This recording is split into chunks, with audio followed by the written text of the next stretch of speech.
Hola, bueno, empezamos de nuevo. Buenos días, perdón por los inconvenientes y el retraso.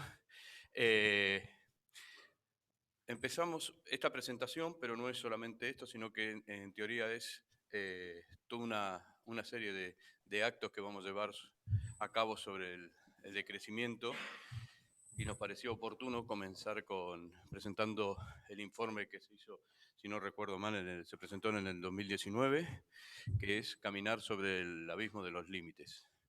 Y contamos para ello con uno de los redactores de este informe. Creemos que estamos delante de una crisis ecosocial con varios síntomas que son bastante perceptibles. La crisis climática, energética, incluso alimentaria y demás, que digamos, pone en evidencia, desde mi punto de vista, un poco más aún el hecho de la guerra, que no es la que lo provoca, sino que tiene unos orígenes más profundos. Para todo esto, eh, bueno, nos pareció, como decía, oportuno que presentar este documento que estaba preparado mucho antes de lo que acabo de mencionar, el tema de la guerra. Y, y bueno, y con eso contamos con uno de los redactores que es, bueno, es trabaja en FOEM, ha escrito un montón de libros, redactado un montón de informes, pero sobre todo es un gran y muy querido compañero de Ecologista en Acción, Luis González Reyes, y lo dejamos con ello, después ya continuaremos en el debate. Muchas gracias. Y adelante, Luis, cuando quieras. Bueno, pues buen día a todo el mundo. Lo primero me voy a disculpar porque voy a hablar en castellano, no soy catalán y no sé catalán, así que lo siento. Y lo segundo es que la introducción esta que ha comentado Topo y es una presentación sobre el informe que presentamos, que elaboramos ya hace un tiempo, en realidad es una presentación actualizada. Voy a plantearos datos, no los que estaban en su momento en el informe, sino esos mismos datos muchas veces pues ya llevados al día actual. Vamos, tan al día actual como que voy a empezar pues con un repaso de distintos elementos, de distintas cosas que nos han pasado pues en los últimos tiempos que tienen que ver con cosas que iban relacionadas con el informe, ¿no? Topo también lo apuntaba en la presentación. Bueno, pues sin más voy a empezar, voy a utilizar una presentación, así que dejaréis de dar, me tenéis que dar permiso para poder compartir. No sé si Jaume eres tú el que puedes. Un segundo.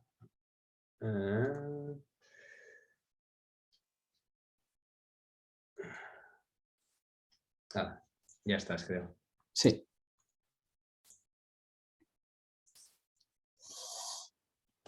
Bueno, pues vamos allá. Veis la presentación, entiendo, en pantalla completa. Bueno, pues vamos a darle un repaso a este informe que elaboramos junto a la transición. Luis, disculpa, que no vemos la presentación. Ahora sí, ya está. Ah, vale, que debía tener un poquito de retardo. Decía que voy a darle un repaso a este informe que elaboramos junto a la transicionera hace, pues ahora ya creo que 2 o 3 añitos, una cosa así, y que, bueno, pues con unos datos así un poco actualizados. Y hablando de actualización, pues es que desde que lo presentamos hasta el momento actual han ocurrido toda una serie de elementos pues bastante relevantes y que nos hablan bastante del momento histórico en el que nos encontramos.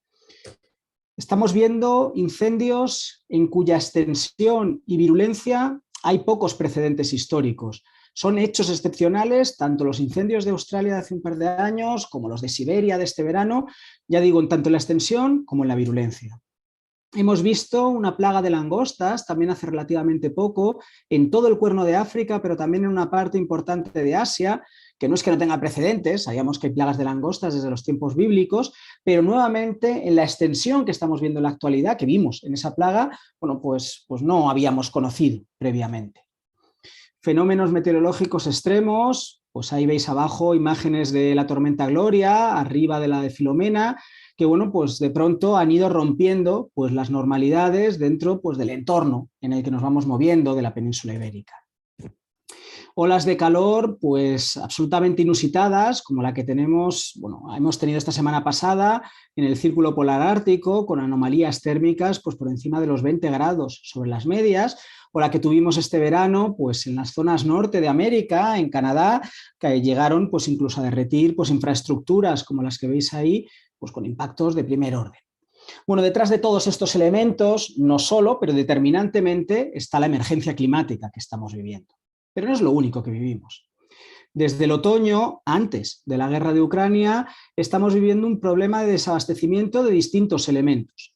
Detrás de estos problemas hay distintas causas, pero una de ellas tiene que ver con el pico de distintos elementos, con haber alcanzado las máximas disponibilidades de algunos de ellos que se convierten en cuellos de botella que cortocircuitan las cadenas de valor globales.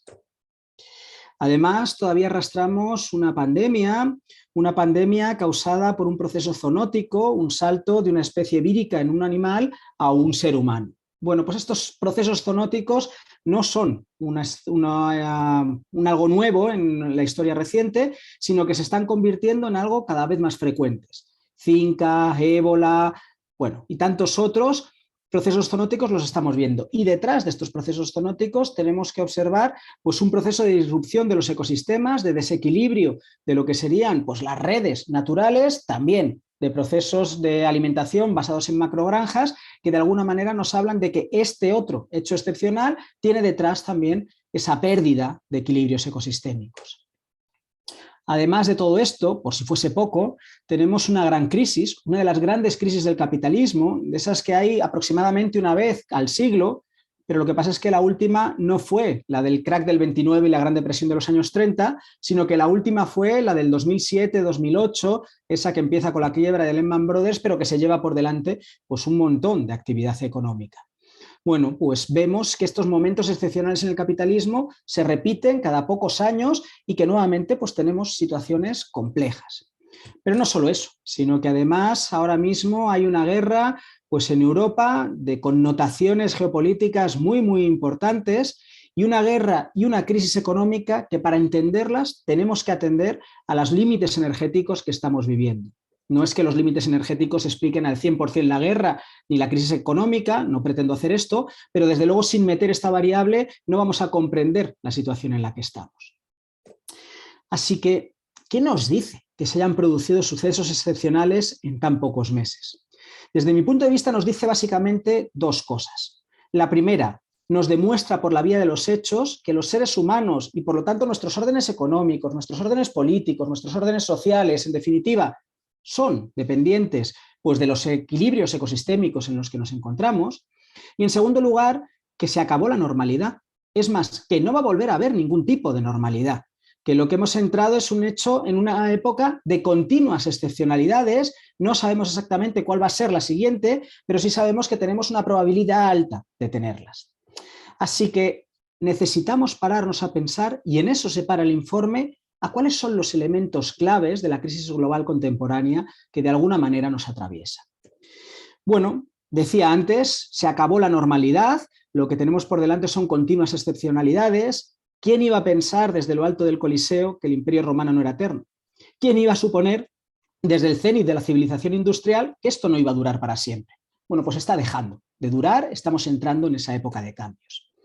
Y estamos entrando en esa época de cambios porque nos enfrentamos a una crisis múltiple que tenemos que mirar como miramos un sudoku, con una mirada holística, con una mirada globalizada, no con miradas unidimensionales de solamente las verticales, sino que tenemos que intentar entender el conjunto de la película.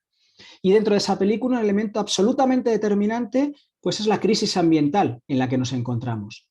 Una crisis caracterizada por haber llegado a los límites de determinados recursos absolutamente determinantes para nuestros órdenes socioeconómicos, pero también por haber roto los equilibrios ecosistémicos o por haber saturado grandes sumideros planetarios, grandes basureros, entre comillas, planetarios, como podría ser la atmósfera. Ahora mismo se están extinguiendo especies a un ritmo similar a la última gran extinción de vida que hubo sobre el planeta, la de los dinosaurios, una extinción que abarca el conjunto de los reinos y que por lo tanto está desequilibrando de manera profunda y radical pues, nuestros ecosistemas.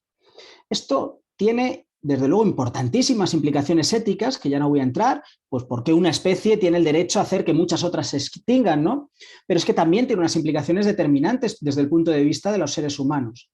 Dependemos de los ecosistemas en labores de aprovisionamiento de alimentos, de materias primas o de agua, en labores de regulación, como podría ser pues, la del ciclo del agua, la polinización o la regulación de la erosión, en elementos de sostenimiento, los nutrientes, la fotosíntesis, la formación del suelo, además de toda una serie de elementos culturales.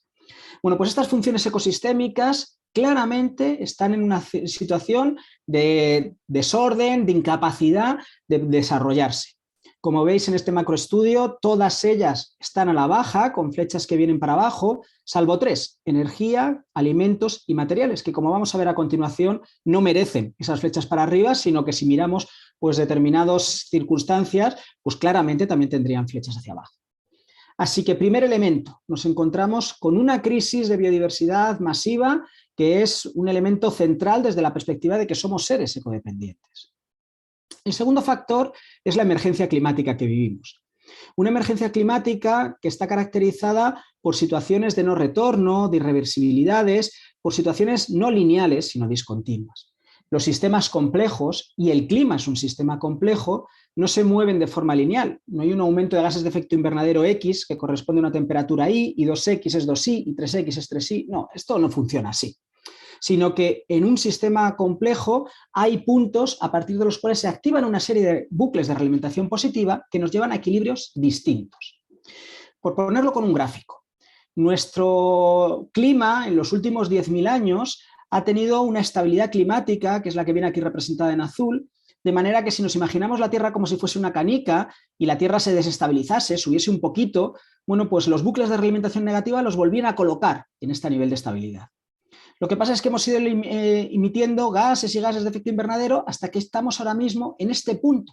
Un punto a partir del cual, si aumentamos algo la concentración de gases de efecto invernadero, si empujamos un poquito más la canica de la Tierra, entraremos en otro nivel de estabilidad climática distinto, 4 o 6 grados superior al pretérito, al presente, y esto nos sitúa en escenarios pues, claramente distintos a nivel ecosistémico y, por lo tanto, claramente distintos pues, desde el punto de vista de los órdenes sociales que podrían ser posibles.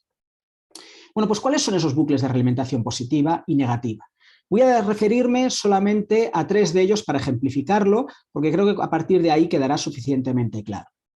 El primero sería lo que se denomina el efecto albedo, es decir, la capacidad de reflexión que tienen superficies blancas, grandes superficies heladas que hay sobre la Tierra y que por lo tanto funcionan como espejos que hacen que se refleje la radiación y por lo tanto la Tierra se caliente menos. ¿Qué ocurre cuando esas superficies heladas blancas se derriten y se convierten en superficies azules, marinas o marrones en Tierra? Bueno, pues que disminuye el efecto albedo. Por lo tanto, hay más radiación solar que es absorbida, por lo tanto aumenta la temperatura. Como aumenta la temperatura, se deshielan más regiones, como se deshielan más regiones, así sucesivamente. El efecto, la lógica de un bucle de realimentación positiva es algo que una vez que comienza, sigue solo y no tenemos que hacer nada, es más, no podemos hacer nada para pararlo porque tiene un nivel de funcionamiento, ya digo, pues autónomo porque se realimenta a sí mismo. Bueno, pues parece que este bucle de realimentación positiva o se ha iniciado ya o está a punto de iniciarse. Lo que veis ahí es cómo varía la superficie helada sobre el planeta a lo largo de los meses y también a lo largo de los años. Cada línea es un año distinto. Y lo que observamos es que en los últimos años la capacidad de formación de hielo en el planeta ha disminuido, que claramente nos está señalando que este efecto albedo, este bucle de realimentación positiva puede haberse activado ya. Un segundo ejemplo tiene que ver con todas las regiones heladas, de suelos helados, que hay en la taiga, en la tundra, pues por ejemplo en Canadá, en Siberia, bueno, en distintas partes, sobre todo del hemisferio norte. Bueno, pues esas regiones, conforme se descongelan, contienen una cantidad muy importante de materia orgánica que empieza a degradarse fruto de acción microbiana, de bacterias, y emite dióxido de carbono y emite sobre todo metano. El metano es un gas de efecto invernadero notablemente más potente que el dióxido de carbono y nuevamente tenemos un bucle de realimentación positiva. Cuanto más calor hace, más se derrite el suelo, cuanto más se derrite, más metano se emite, por lo tanto más calor hace y así sucesivamente. Bueno, pues las concentraciones de metano en la atmósfera han ido subiendo de forma constante y nuevamente estamos, si no lo hemos pasado ya, en el límite en el que se active este bucle de realimentación positiva. El tercer y último ejemplo que os quiero poner es el del sistema vegetación-suelo, porque el sistema vegetación-suelo no es un bucle de realimentación positiva, es un bucle de realimentación negativa, es lo contrario. Es algo que nos intenta colocar dentro de nuestros niveles de estabilidad climática porque capta CO2 de la atmósfera, capta carbono de la atmósfera y lo fija en las vegetales, pero sobre todo lo fija en el suelo. Bueno, pues ¿qué está pasando con los grandes captadores de CO2 que hay en el planeta, con las selvas tropicales? Bueno, pues por distintas razones, entre otras cosas el propio cambio climático, lo que estamos viendo es que su capacidad de fijación de CO2 está disminuyendo. Esto se ve en las selvas africanas, pero se ve muchísimo más en la selva amazónica americana.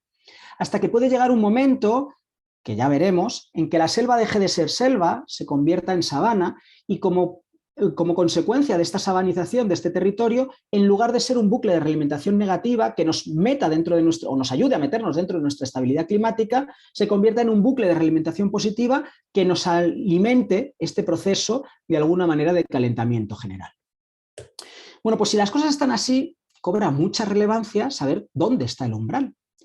Es difícil determinar dónde está el umbral y es difícil determinarlo porque en un sistema complejo y en unos seres limitados como los seres humanos, bueno, pues entenderlo, este entendimiento es complicado.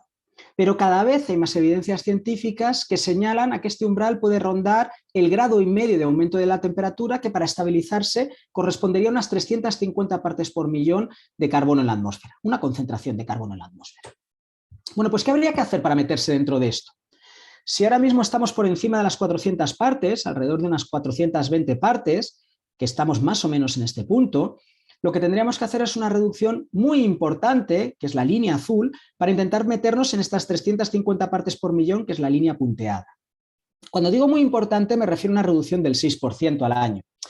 El 6% al año puede ser una cifra un poco abstracta, ¿no? Porque si no le ponemos detrás qué significa a nivel social, pues no nos hacemos una idea. Así que os voy a poner un símil para que nos hagamos una idea de lo que significa esta reducción del 6%. Cuando colapsa el bloque soviético y se viene abajo toda su industria pesada y gran parte de su actividad económica, en Polonia, en Ucrania, en Rusia, pues por ejemplo hay unas reducciones de las emisiones de gases de efecto invernadero del orden del 4% al año. Estamos hablando de 2 puntos por encima, no de unos años concretos, sino de como poco de aquí a final de siglo, y además no en un territorio concreto del planeta, sino a nivel global en el conjunto del planeta. Y en realidad ni siquiera esto sería suficiente. A finales del 2019 sacaba un informe de Naciones Unidas hablando de un 7,6% de reducción anual, prácticamente otros 2 puntos por encima. Para que nos hagamos una idea del desafío que plantea todo esto, y es un desafío que es para ya, es una reducción que tendríamos que haber empezado ya y que desde luego cuanto más retrasemos, pues más complicado, si llega en algún momento a ser posible. Así que emergencia climática, emergencia ecosistémica y tercer problema desde la perspectiva ambiental.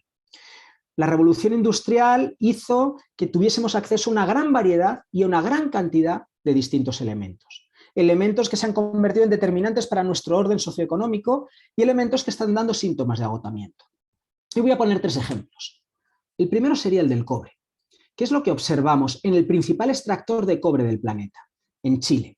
Pues observamos que las barras azules, que son la capacidad de extracción, marcan que ha llegado al máximo de capacidad extractiva aproximadamente en el 2003. Desde entonces Chile no es capaz de aumentar su extracción de minas. De cobre, y eso a pesar de que Chile constantemente aumenta la cantidad de energía en minería. Esto nos está diciendo algo clarísimo. Y es que las minas de cobre chilenas se están claramente agotando, porque a pesar de que invierto más energía, pues saco la misma cantidad y claramente lo que vamos a tener por delante es un descenso de las barras azules, de la capacidad extractiva, aunque siga aumentando pues la capacidad de energía puesta ahí. Y el cobre no es cualquier cosa. El cobre es un elemento insustituible en nuestro sistema eléctrico, que a su vez es muy determinante pues, en todo lo que tiene que ver pues con nuestro orden socioeconómico y que además está en el centro de muchas de las propuestas que nos lanzan o pseudopropuestas para salir de las problemáticas que estamos. Pues todo esto de la revolución 4.0, la revolución industrial 4.0 o el desarrollo de renovables hipertecnológicas.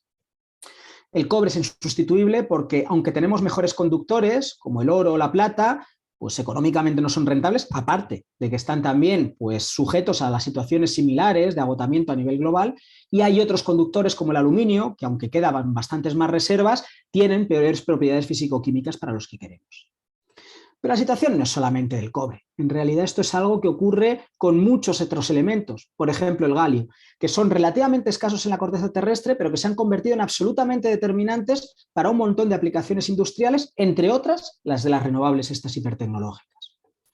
El tercer ejemplo que querría poner y que enlaza con una de las cosas que comentaba Topo en la presentación, esta crisis desde el punto de vista alimentario que tenemos, es el fósforo. Porque en nuestra agricultura industrial el fósforo unido con el nitrógeno y con el potasio son los 3 fertilizantes básicos que echamos a los suelos para mantener pues, una productividad en lugares hiperexplotados como los que tenemos. Bueno, pues este fósforo se saca a través de minería y las principales minas de fósforo también están empezando a dar síntomas de agotamiento. Crisis energética, crisis ecosistémica, crisis material y crisis... había dicho la crisis energética, bueno, y la crisis energética también que llegamos. Nuestras principales fuentes energéticas, los combustibles fósiles, como sustancias no renovables que son, pues llega un momento en el que empiezan a dar síntomas de agotamiento. Ese momento clave en el que empiezan a dar síntomas de agotamiento es el momento al que llegan a su cénit, a su máximo en su capacidad extractiva. A partir de ese punto nos queda un escenario en el que cada vez vamos a poder sacar menos y por lo tanto cada vez vamos a poder consumir menos, y esto es un desastre desde el punto de vista de la economía capitalista, y luego volveré sobre esta idea. Pero no solamente eso, sino como primero hemos sacado los que eran fáciles de extraer y además primero hemos sacado los que tenían mejores prestaciones energéticas, lo que nos queda en esa segunda fase es lo que es más complicado de sacar y lo que tiene peores calidades energéticas, porque todos los petróleos no son iguales. Así que cobra mucha relevancia saber cuándo va a ser ese pico y de alguna manera qué determina ese pico. Porque ese pico viene determinado por distintos elementos. Elementos geológicos, cuantas más reservas, pues más tarde es el pico, eso es obvio. Por elementos políticos, legislaciones que permitan, por ejemplo, la fractura hidráulica o que no la permitan, o situaciones de inestabilidad social que hagan posible o no la actividad económica. Claramente por factores económicos, cuánto invierten las empresas en hidrocarburos, qué situaciones de crisis económica tenemos. Las luchas sociales tampoco son en absoluto irrelevantes. Hay luchas antiextractivistas que atraviesan el conjunto del planeta, que en muchos casos están teniendo éxito, y esto nos acerca más el pico. Hay elementos ambientales también ahí, ¿no? Pues, por ejemplo, uno de los problemas que está enfrentando parte de la industria de la fractura hidráulica es que no tiene agua suficiente para continuar esas extracciones, y esto tiene que ver con la crisis ambiental. O elementos tecnológicos que permitan pues, nuevos desarrollos que harían factible pues, extracciones en lugares donde antes no sería posible. Entre todos estos factores, creo que los que ahora están siendo más determinantes son los geológicos y los económicos.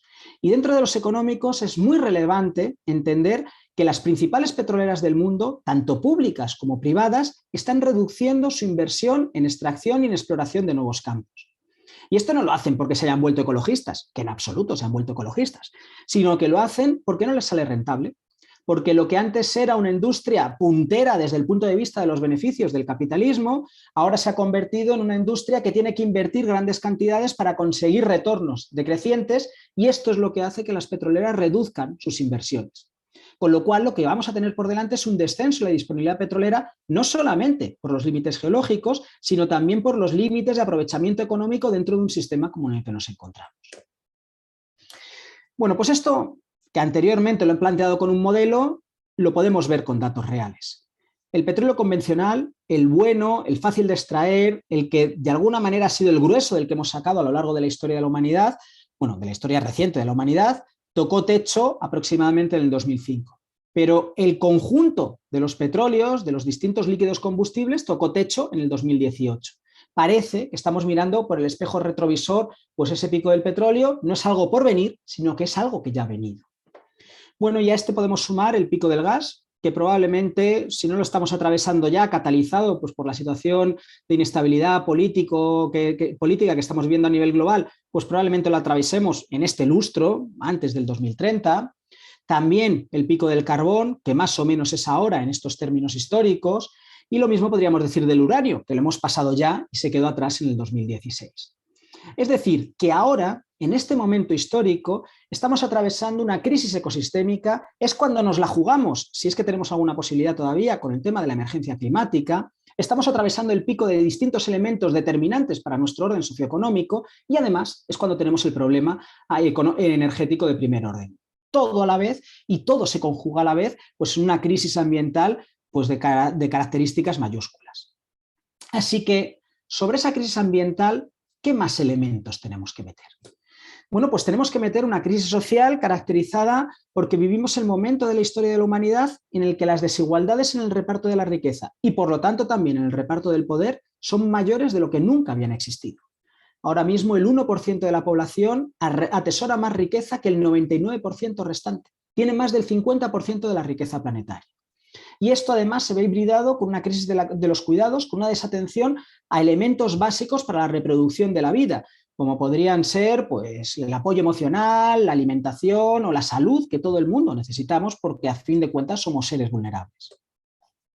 Bueno, pues para entender esta crisis desde el punto de vista social, estas tremendas desigualdades, pues los temas ambientales también desempeñan un papel importante. Hay una conceptualización que hicieron José Manuel Naredo y Antonio Valero, que es la regla del notario, que nos intenta explicar cómo funciona la economía global, cómo funcionan las desigualdades en la economía global desde la perspectiva de cómo es el proceso de construcción de una casa.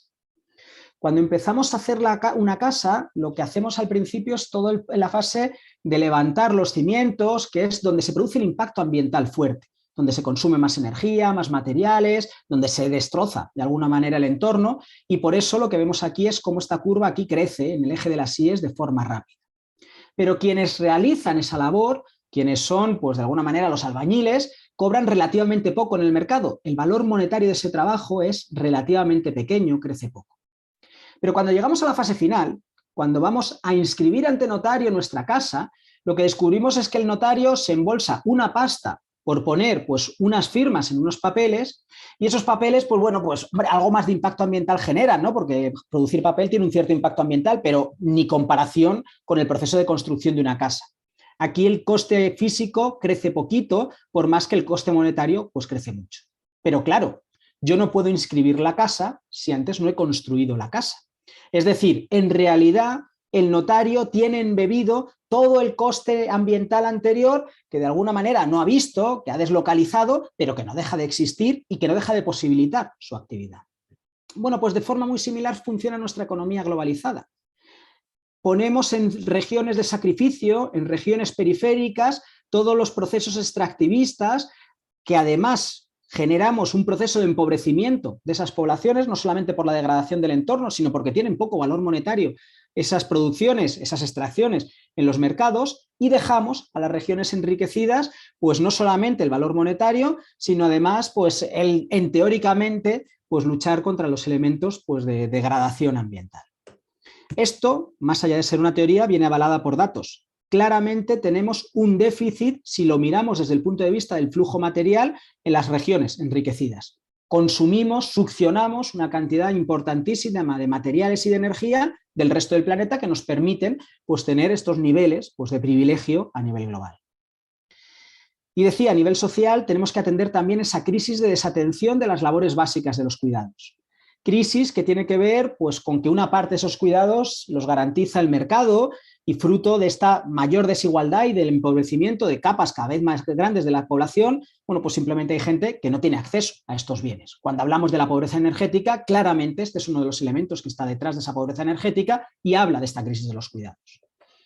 La crisis de los cuidados también viene caracterizada, o mejor dicho, causada porque el Estado, fruto de años ya sostenidos de políticas neoliberales, pues ha ido perdiendo su capacidad de atención pública mediante determinados servicios públicos. Esto hace pues, que la sanidad haya dejado de ser universal en nuestro Estado o que la educación haya perdido bastantes enteros en calidad. Sin embargo, ni el mercado ni el Estado son quienes principalmente garantizan estos cuidados, sino que sois las mujeres, en sociedades patriarcales como las nuestras y con este desigual reparto, quienes lo garantizáis. Pero claro, fruto de la entrada masiva de las mujeres dentro del mercado laboral, simplemente no hay cuerpo para todo.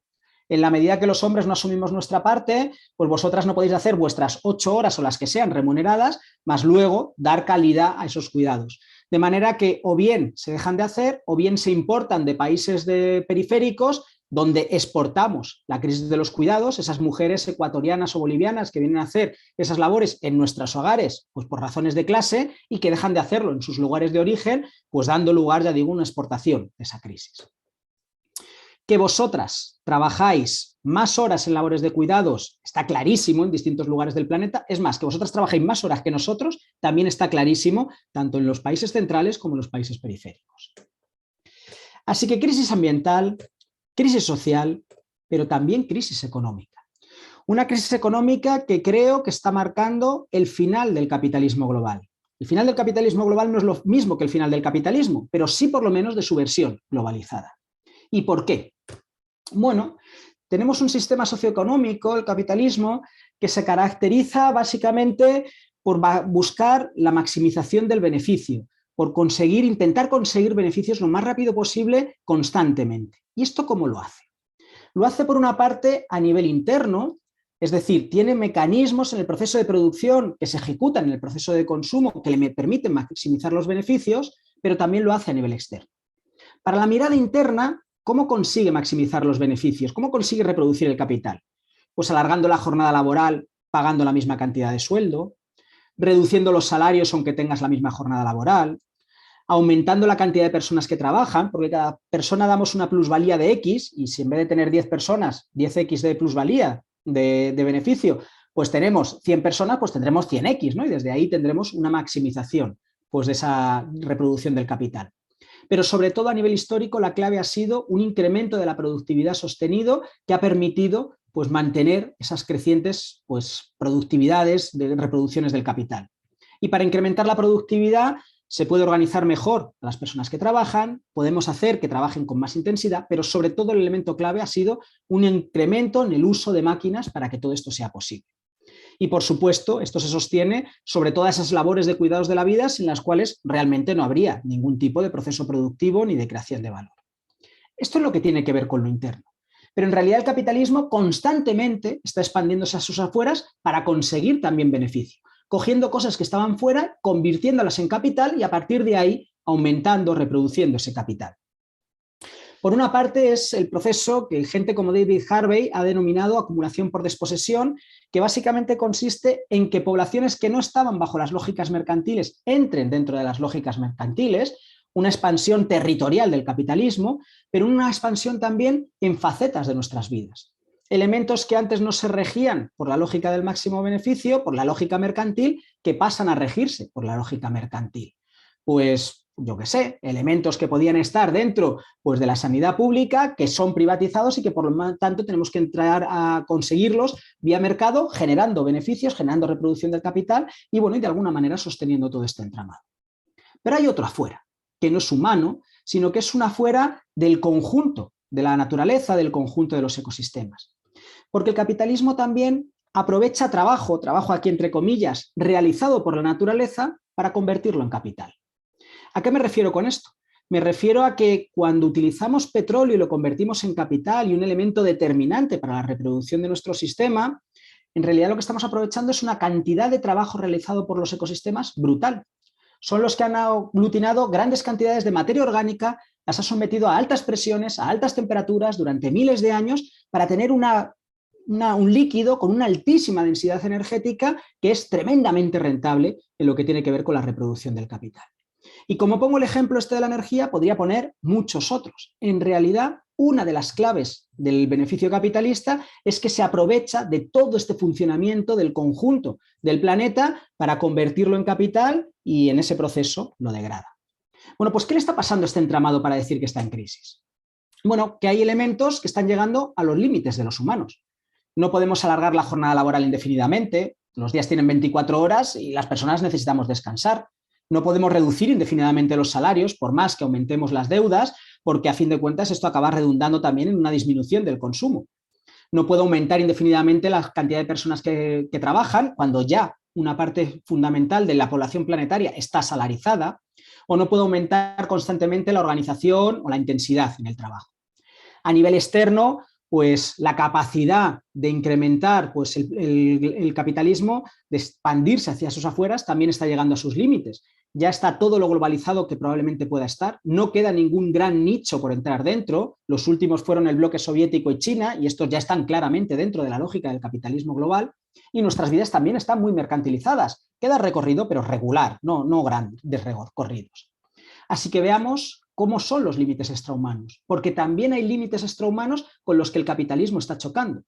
Por ejemplo, cuando decía que la productividad era determinante a nivel interno y que para esa productividad hacían falta máquinas, bueno, pues es que las máquinas, ¿qué son? Son energía, materia y conocimientos condensados. Y si no tengo esos tres elementos, no tengo desarrollo tecnológico, no tengo desarrollo maquínico. Y qué duda cabe que tenemos unos problemas para acceder a esas fuentes energéticas fósiles y esas fuentes materiales, minerales, porque estamos llegando a sus picos de máxima disponibilidad. Por lo tanto, no va a haber una revolución industrial 4.0. Lo que vamos a tener son problemas para sostener la productividad y, por lo tanto, los beneficios del capitalismo. Y en toda esa explotación del trabajo de la naturaleza, claramente también estamos encontrando límites fruto de esa crisis climática, ecosistémica, energética y material que he estado comentando anteriormente, que hablan también de una crisis estructural de nuestro sistema socioeconómico que no puede ser de otra forma, también es ecodependiente. Bueno, pues más allá de una teoría, esto tiene datos.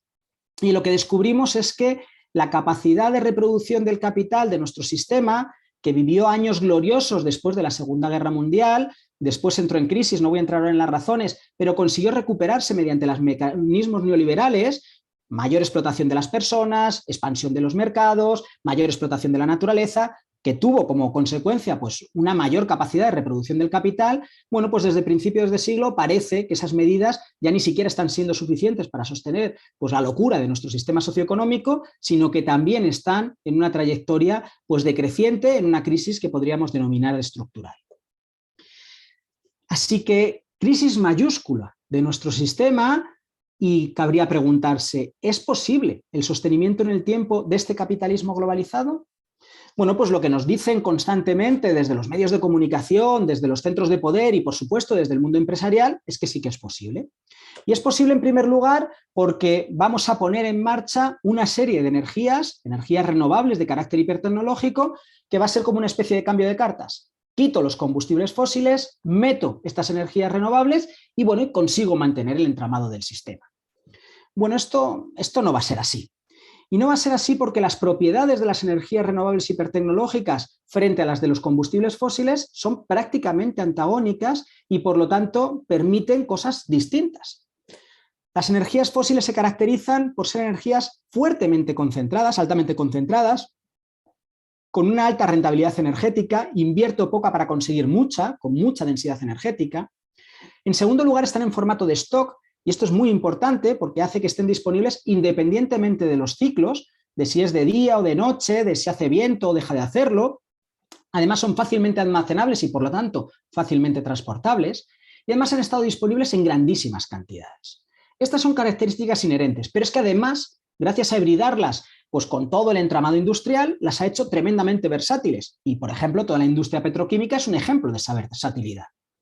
Bueno, pues, ¿qué le pasa a las energías renovables? Que en definitiva son energías solares en distintas derivadas, ¿no? El sol, el viento, el agua, pues son formatos, ¿no? Como cuando los utilizamos de energías solares. Bueno, pues que no están concentradas, están dispersas por el territorio, lo que hace que tenga que invertir mucha energía para conseguir relativamente poca y que tengamos una utilización masiva del territorio chocando pues, con distintas funciones ecosistémicas y en muchos casos con la preservación de la biodiversidad. Conflictos que vemos ahora entre huertos solares y distintos aprovechamientos del territorio no son conflictos hechos en la nada, sino que son conflictos que son reales porque las características de las renovables hacen que haya que utilizar mucho territorio para poder intentar tener unas cantidades apreciables de energía. Y esto no es un conflicto menor. Las renovables no son en formato stock, sino que están en formato mayoritariamente irregular. Y esto también las mete en condiciones distintas, porque hace que tengamos que movernos acoplados a esos flujos que en muchos casos además son estocásticos, que es lo peor de lo peor para el capitalismo, el no poder programar cuando voy a hacer la producción, sino que dependa de cuánto sople o deje de soplar el viento, ¿no?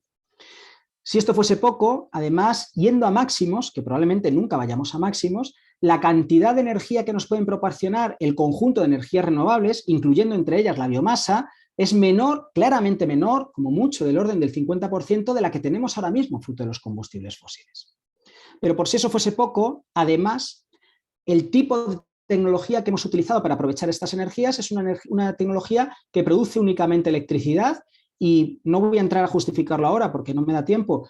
La electricidad no nos sirve para sostener nuestro modelo de movilidad actual y nuestro modelo de movilidad actual es absolutamente determinante para las formas en las que vivimos en ciudades y para las formas en las que articulamos nuestra economía globalizada. Si no somos capaces de mover grandes cantidades de bienes de personas y de información a largas distancias y en cortos tiempos, no tenemos nuestros órdenes actuales. Y esto no lo permite la electricidad. Porque además, cuando hablamos de energías renovables, nos hacemos una trampa. No son renovables de verdad. Y no lo son porque las tecnologías que utilizamos están construidas con materiales y con energías no renovables y además tienen tiempos de vida corta, lo cual hace pues, que sean de alguna manera una especie de extensión casi de los combustibles fósiles. Y por si esto fuese poco, claramente tienen impactos menores que los combustibles fósiles. Prefiero 1000 veces un parque eólico que una central térmica, lo cual no quiere decir que no tengan impactos ambientales y que en un mundo como en el que estamos, atravesado por esta crisis ecosistémica, no sean impactos ambientales que tengo que considerar de forma muy, muy cuidadosa, porque realmente ahora nos estamos jugando mucho en mantener distintos equilibrios desde el punto de vista ecosistémico. Así que, ¿cuál es la segunda propuesta que nos lanzan? Nos dicen, bueno, no os preocupéis porque de alguna manera vamos a ser capaces de seguir creciendo consumiendo cada vez menos materiales. Esto no se sostiene con datos. Ahí veis cómo es el consumo material a nivel global. Las cuentas hay que hacerlas globales, ¿no? En una economía globalizada como la nuestra digo a nivel global, ¿no? Y lo que veis es una curva exponencial. Cada vez consumimos una cantidad mayor de materiales y además de los que no son renovables, de los que no vamos a poder volver a tener, ¿no? Así que lo que nos dicen es, bueno, vamos a verlo en datos concretos. Veámoslo en datos concretos. Lo que descubrimos es que hay una correlación prácticamente lineal entre el aumento del Producto Interior Bruto a nivel global y el consumo energético. No hay crecimiento económico si no hay un aumento en el consumo de la energía. Y lo mismo pasa desde el punto de vista material. Hay una correlación prácticamente lineal entre el consumo material y el consumo y el Producto Interior Bruto a nivel global. Nuevamente, no hay economía desmaterializada, sino que está íntimamente materializada. De manera que no es de extrañar el ver que hay también una correlación lineal entre lo que es la concentración de CO2 en la atmósfera con el Producto Interior Bruto a nivel global, porque ambos elementos están relacionados. Así que lo que nos plantean es, bueno, pues nada, sustituyamos los elementos que se nos van agotando por otros que sean abundantes en la corteza terrestre y ya está. Bueno, esto no es ser consciente de las tecnologías que tenemos en la actualidad. En la tabla periódica que tenéis ahí representada, en naranja, aparecen los elementos que se necesitan para la fabricación de un ordenador personal. Como veis, una parte muy importante del conjunto de elementos existente. ¿Vamos realmente a ser capaces de encontrar elementos con las mismas propiedades físico-químicas conforme se vayan agotando? No es en absoluto realista, es más, es imposible que lo vayamos a poder hacer. Así que lo que nos dicen, bueno, pues entonces lo vamos a reciclar, ¿no? Un primer problema del reciclaje es que de algunos elementos, que son los que vienen ahí marcados en rojo, que son determinantes, pues prácticamente no hay reciclaje.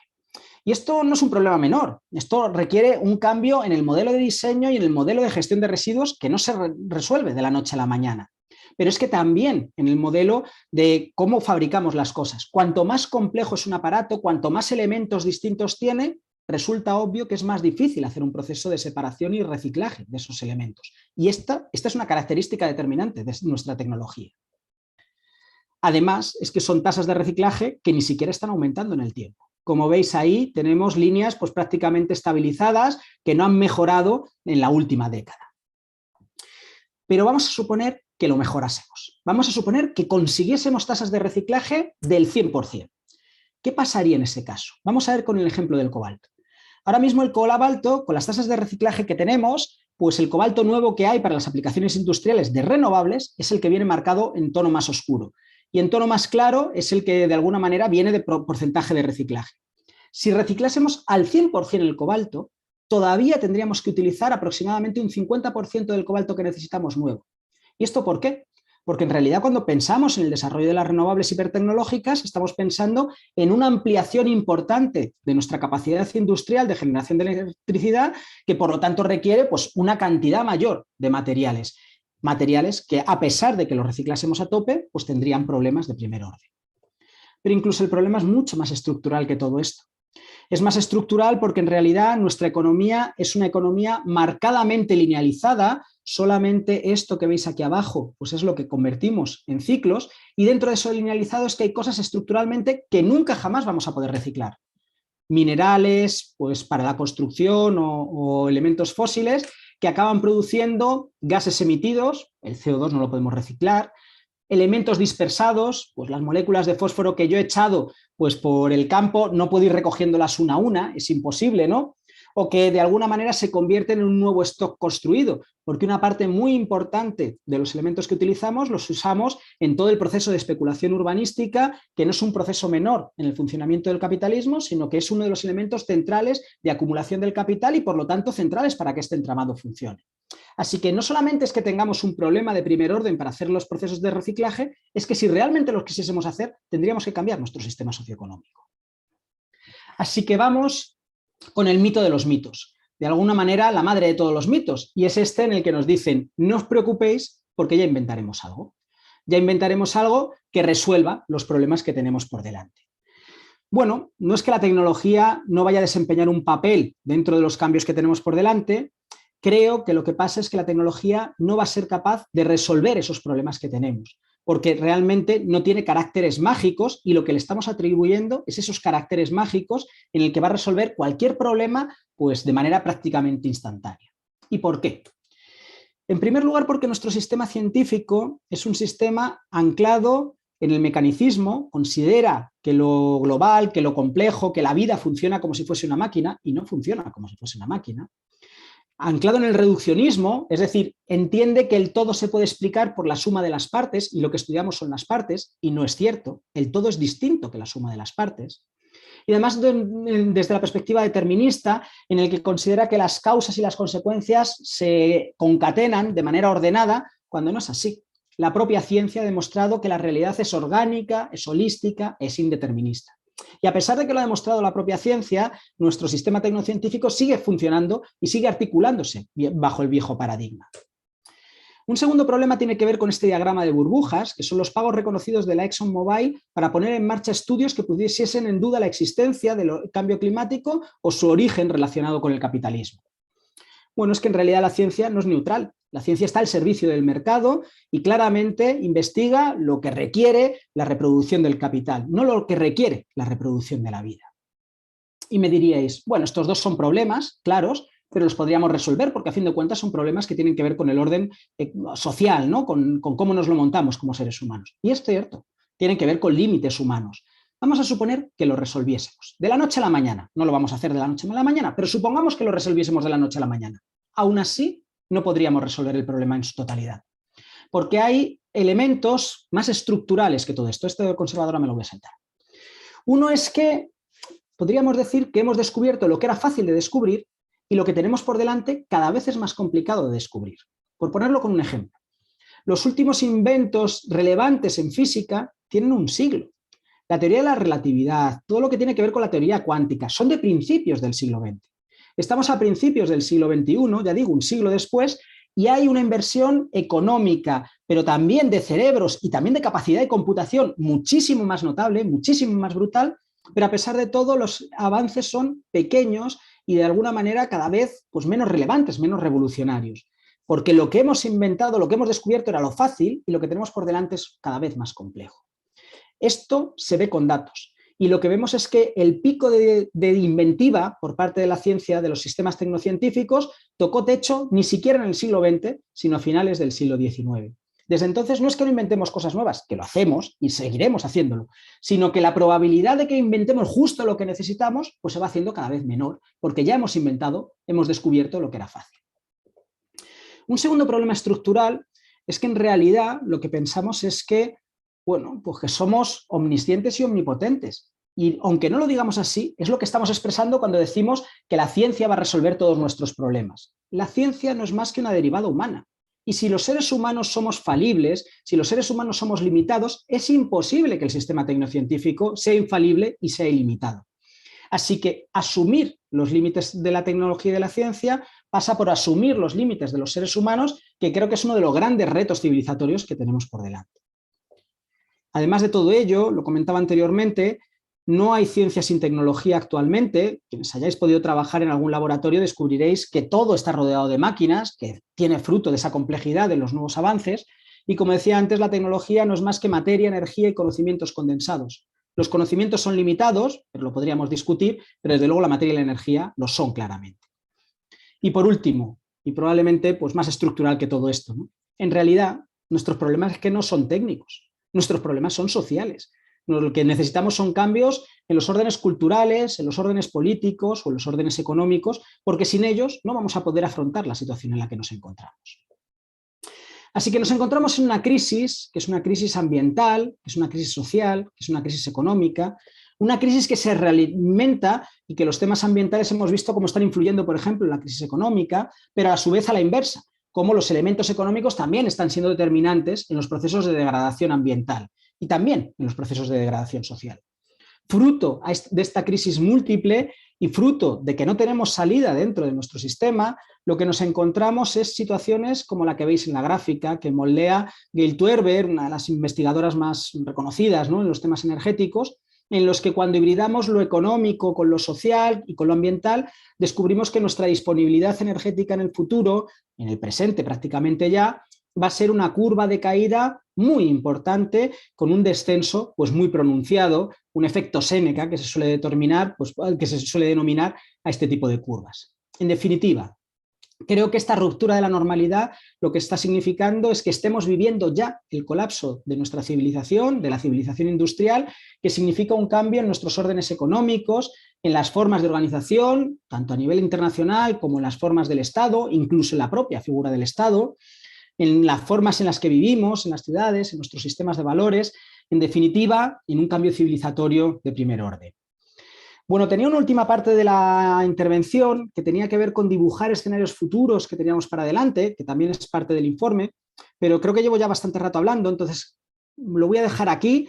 Habremos un turno de debate, intervenciones, coloquio, y a partir de él, pues si queréis profundizamos en distintos elementos, algunos que pueden tener que ver con ese futuro u otros que puedan tener que ver con cualquier otra cosa.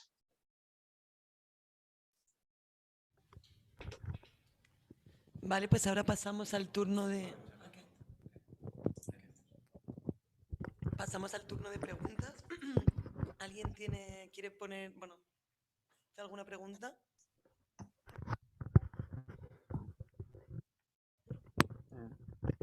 Yo mismo, Luis, muchas gracias por tu intervención. ¿Se me oye? Sí, ¿no? Sí. Vale. Me he quedado con muchísimas ganas de que empieces a comentar algunas propuestas, ¿eh? En todo caso, hace un par de días, en una charla con... Topo también estaba, Internet, ¿te acuerdas? Sí, con Antonio Lodeiro, planteaba que las soluciones no tenían que ser una solución, sino que habría un abanico posible de escenarios. No sé si puedes comentar, en plan una cosa concreta que me influye bastante, es un cierto de planteamiento de alternativas entre el concepto de crecimiento y el concepto ecosocialismo. Ya sé que estoy muy andando muy concreto, ¿no? Pero, y en todo caso, comento súper rápido para que yo tengo la sensación que las propuestas ecosocialistas son decrecentistas, pero no quieren reconocerlo. Es solo lo que quiero plantear en la mesa, en el sentido de que sí, vamos a reducir, vamos a repartir, etcétera, etcétera, vamos a gestionarlo bien, pero bueno, es en plan, es un decrecimiento que no se quiere asumir y ya está.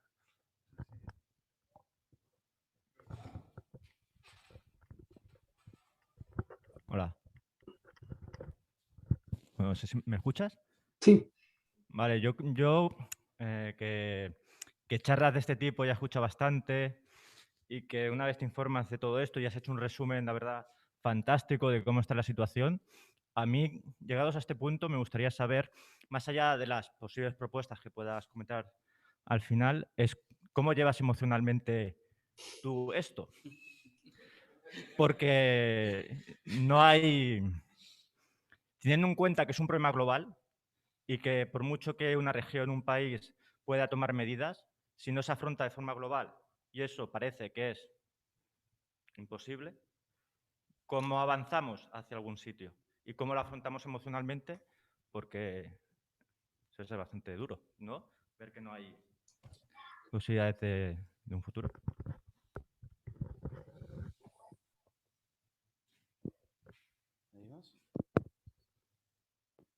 Bueno, responde a eso, Luis. Bueno, Empiezo por la primera y luego voy a la segunda. Sobre la primera, la diferencia entre decrecimiento y ecosocialismo. Lo primero, y quiero que quede lo más claro de todo de lo que voy a comentar a continuación. Yo no me quiero erigir en el portavoz del decrecimiento ni en el portavoz del ecosocialismo. Creo que hay distintas propuestas debajo del decrecimiento y distintas propuestas debajo de la terminología ecosocialista. Por lo tanto, la diferencia que voy a plantear ahora, habrá gente que considere que no existe y que existen otras diferencias. O sea, que esto no está escrito, ¿no? Es un elemento dialógico, fluido, y además creo que está muy bien que sea así, ¿no? Desde mi punto de vista, la diferencia o donde yo me sitúo más es que el papel del Estado en las propuestas decrecentistas es un papel claramente más secundario y el pivote pasa mucho más pues, por procesos de autoorganización social, mientras que el papel del Estado en los procesos de transición y de cambio dentro de las propuestas ecosocialistas creo que es bastante más relevante. Yo me enmarco más dentro de esas miradas más decrecentistas, y dentro de esas miradas más decrecentistas, ¿qué grandes líneas de política macro, yo creo que tendríamos que llevar a cabo? Bueno, creo que desde el punto de vista ambiental, muy relacionado con la mirada económica, pues necesitamos como un triplete de medidas. Unas claramente de decrecimiento en nuestro consumo material y energético para meternos por debajo de los límites de disponibilidad ambiental, pero por encima pues, de los suelos sociales que nos permitan tener vidas dignas. 2. Necesitamos meternos en economías marcadamente locales y por lo tanto no solamente economías, sino también políticas y culturas marcadamente locales que de alguna manera rompan esta globalización en claramente los elementos negativos que tiene, pero incluso también en algunos elementos positivos que puede tener. Y el tercer elemento, que probablemente creo que es más interesante y más potente que los otros dos anteriores y que en realidad engloba a los otros dos, es que nuestros desafíos pasan en gran parte por integrarnos dentro del funcionamiento de los ecosistemas. Por ponerlo con un ejemplo. Si miramos las tasas de reciclaje paupérrimas que os planteaba anteriormente de nuestra economía y las comparamos con las tasas de reciclaje que hay en la naturaleza, descubrimos que la diferencia es abismal. Mientras ahora mismo estamos reciclando aproximadamente el 8% de nuestros materiales, la naturaleza recicla el carbono, el fósforo, el nitrógeno o el azufre del orden del 99,5% y del 99,8%. Algo que ya digo está en la estratosfera de nuestras capacidades.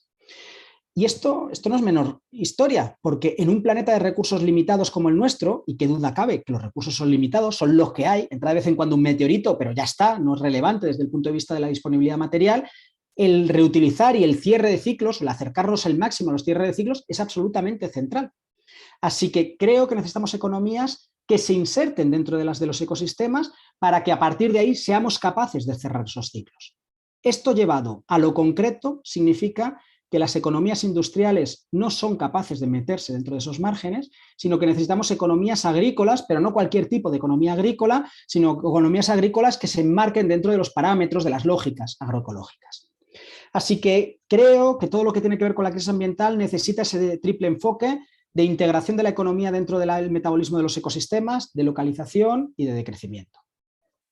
Desde la perspectiva de lo que son nuestros niveles de alguna manera de desigualdad, creo que necesitamos medidas de redistribución de la riqueza muy importantes, porque nuestro contexto no es como el contexto del siglo XX, en el cual había un crecimiento sostenido y había capacidad de tener un crecimiento sostenido, de manera que, aunque el reparto de la riqueza fuese desigual, pues por esta teoría del goteo, ¿no?, que nos contaban, pues le acababa llegando un poquito a todo el mundo, ¿no? Crecía la tarta y aunque a mí me tocase un porcentaje pequeñito de la tarta, bueno, como la tarta cada vez era más grande, pues también me iba tocando un porcentaje mayor de la tarta. Claro, es que ahora, perdón, un trozo mayor de la tarta, no un porcentaje mayor. Es que lo que pasa ahora es que la tarta se está haciendo cada vez más pequeña. De manera que si yo tengo un porcentaje pequeñito de la tarta, significará que llegará un momento que ese porcentaje no me va a alimentar. Así que es determinante cambiar los porcentajes. Es mucho más determinante en el siglo XXI medidas de redistribución de la riqueza y de redistribución del poder de lo que lo habían sido en el siglo XX. Y esto tiene el nombre de políticas concretas. Políticas que tienen que ver con procesos de expropiación, políticas que tienen que ver con procesos de rentas básicas de las iguales, de rentas máximas, de políticas fiscales realmente redistributivas, de un montón de elementos que tienen que ver con esto.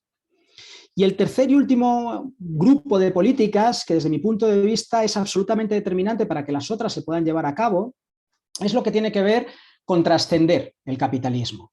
Necesitamos trascender el capitalismo porque el capitalismo es un sistema que funciona automáticamente. Cuando hemos perdido nuestra autonomía económica, cuando no somos capaces de satisfacer nuestras necesidades y tenemos que recurrir a comprar los bienes y servicios que tenemos en el mercado, solo tenemos una cosa que podemos hacer, y es vender nuestra fuerza de trabajo, encontrar un empleo para conseguir el dinero que nos permita conseguir esos bienes y servicios que nos permiten tener vidas dignas. Y a partir de ahí estamos vendidos, porque a partir de ahí, pues, trabajamos en Navantia construyendo fragatas, pues, para matar a la población yemení, pues porque, como dice el alcalde de Cádiz, el Kichi, pues peor es el hambre, ¿no? Y de algo tenemos que comer. Necesitamos recuperar nuestra autonomía económica, porque si no recuperamos nuestra autonomía económica, el capitalismo, que funciona de manera automática, nos va a obligar a ser cómplices y partícipes, pues, de este proceso de degradación social y de degradación ecosistémica. Así que construir autonomía económica pasa por procesos de desmercantilización de nuestras vidas y de desalarización de nuestras vidas. O dicho de otra manera, que una parte cada vez mayor de nuestras necesidades se garantice mediante las economías en los hogares, mediante economías comunitarias en las que, por ejemplo, tenga un huerto barrial que me satisfaga parte de mi alimentación, o mediante economías en las cuales mi vivienda no sea ni pública ni privada, sino que esté en derecho de uso, dependa de la comunidad, esté fuera del mercado y de las lógicas especulativas y entre dentro de unas lógicas comunitarias desmercantilizadas. Esas políticas creo que son absolutamente centrales y para mí son las que marcan el tercer pilar del decrecimiento, ¿no? Así que, bueno, por ahí una parte. Y por la otra, la que tiene que ver con esto de cómo enfrentar emocionalmente esta historia, porque es un elemento absolutamente determinante. Ahora mismo, pues, se habla mucho del tema de la ecoansiedad y muchas veces se dice, no, la ecoansiedad causada, pues, por los discursos catastrofistas y demás. En mi opinión, los discursos, no digo que no puedan contribuir a esta historia, pero creo que no es la contribución relevante. Creo que la población estamos atravesadas por la ecoansiedad porque es que nuestro entorno es que ha cambiado de forma radical. Nuestro entorno ya no está caracterizado por la seguridad, no está caracterizado por la predecibilidad, no está caracterizado, bueno, pues por elementos que nos permiten tener tranquilidad, sino por todo lo contrario.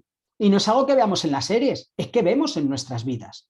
Cuando no hay una tormenta que paraliza nuestra ciudad, tenemos una pandemia o un desabastecimiento o una guerra, una precariedad laboral o un larguísimo etcétera, que hace que efectivamente tengamos ansiedad.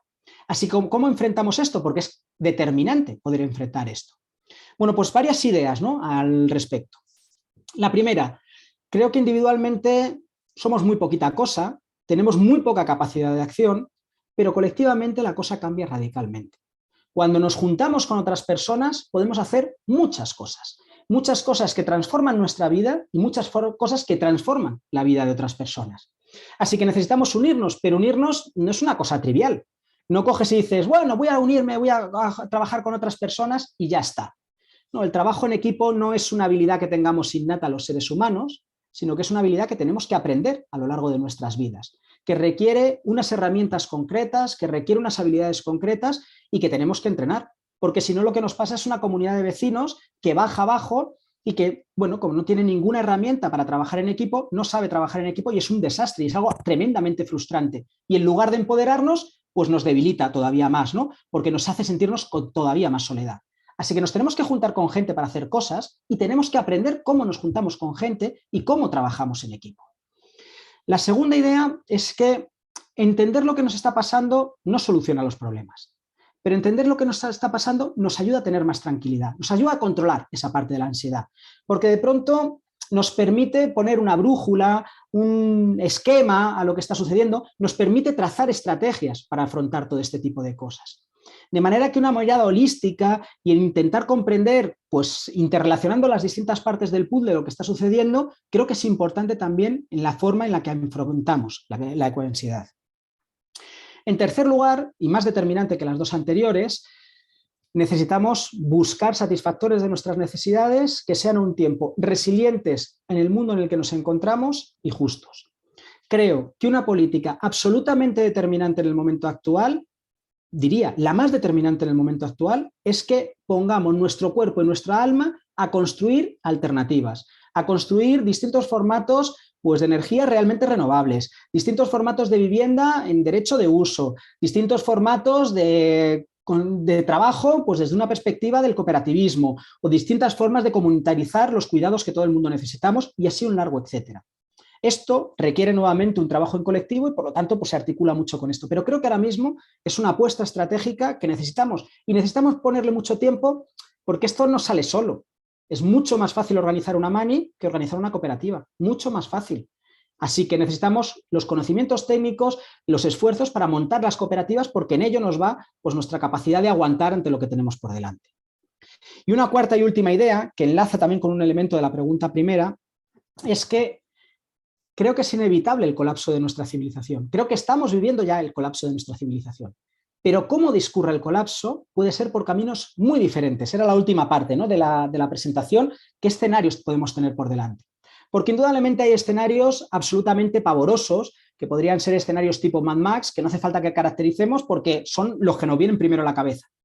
Pero también hay posibilidad de que en la ruptura del sistema socioeconómico más ecocida y más sociocida que ha existido en la historia de la humanidad, el capitalismo, se abran espacios de sociedades más justas, más democráticas y más sostenibles. No voy a entrar en qué es más probable o deja de serlo, porque en realidad es irrelevante. Creo que lo relevante es que vislumbremos que eso es posible.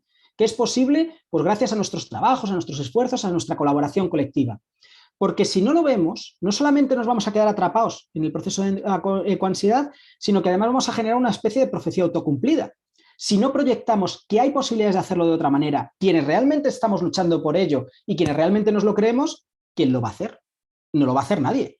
Desde luego no va a ser Bill Gates o George Soros quienes nos plantean que tengamos por delante futuros ecotópicos. Si no los construimos, los proyectamos y creamos imaginarios deseables desde ahora, ¿no? Y realistas, ¿no? No digo que nos hagamos falsas ilusiones y fantasías, ¿no? Si no lo hacemos quienes estamos aquí, no lo va a hacer nadie. Así que creo que esto, aparte de ser un elemento pues, que nos puede ayudar a trabajar esta parte emocional más dura, creo que es un elemento estratégico desde el punto de vista comunicativo. Aun con todo, pues creo que tenemos que ser capaces, y con esto lo cierro ya, ¿no? Pues de gestionar, pues lo que creo que nos toca a todo el mundo, ¿no? Pues vamos, yo no sé quiénes estáis ahí, pero yo claramente hay temporadas pues que las paso pues mal, en las que esto me genera una digestión emocional pues complicada, fastidiada, pues con fases pues más depresivas o más ansiosas. Y que, bueno, pues creo que esto va también con esa parte del trabajo personal, que nunca es en solitario, sino que nuevamente tiene que ver con la comunidad, de buscar estos espacios pues, de apoyo mutuo, de cuidados, de mimos, pues que necesitamos para afrontar este tipo de cosas, porque son cosas duras y son cosas que nos atraviesan desde el punto de vista de nuestras vidas y emocionalmente y que no podemos descuidar. Creo que tenemos que tener también dentro de nuestras organizaciones y dentro de nuestras vidas un espacio de cuidado emocional, porque si no nos vamos a venir abajo.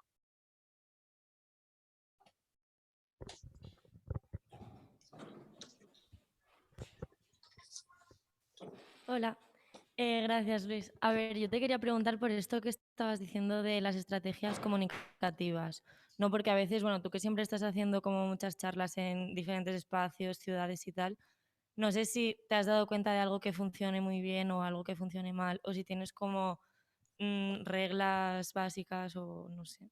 Porque a veces yo noto que dependiendo de en qué espacios empiezas a hablar de esto con gente que quizá le viene de nuevo y entran en shock. Entonces, no sé si esto.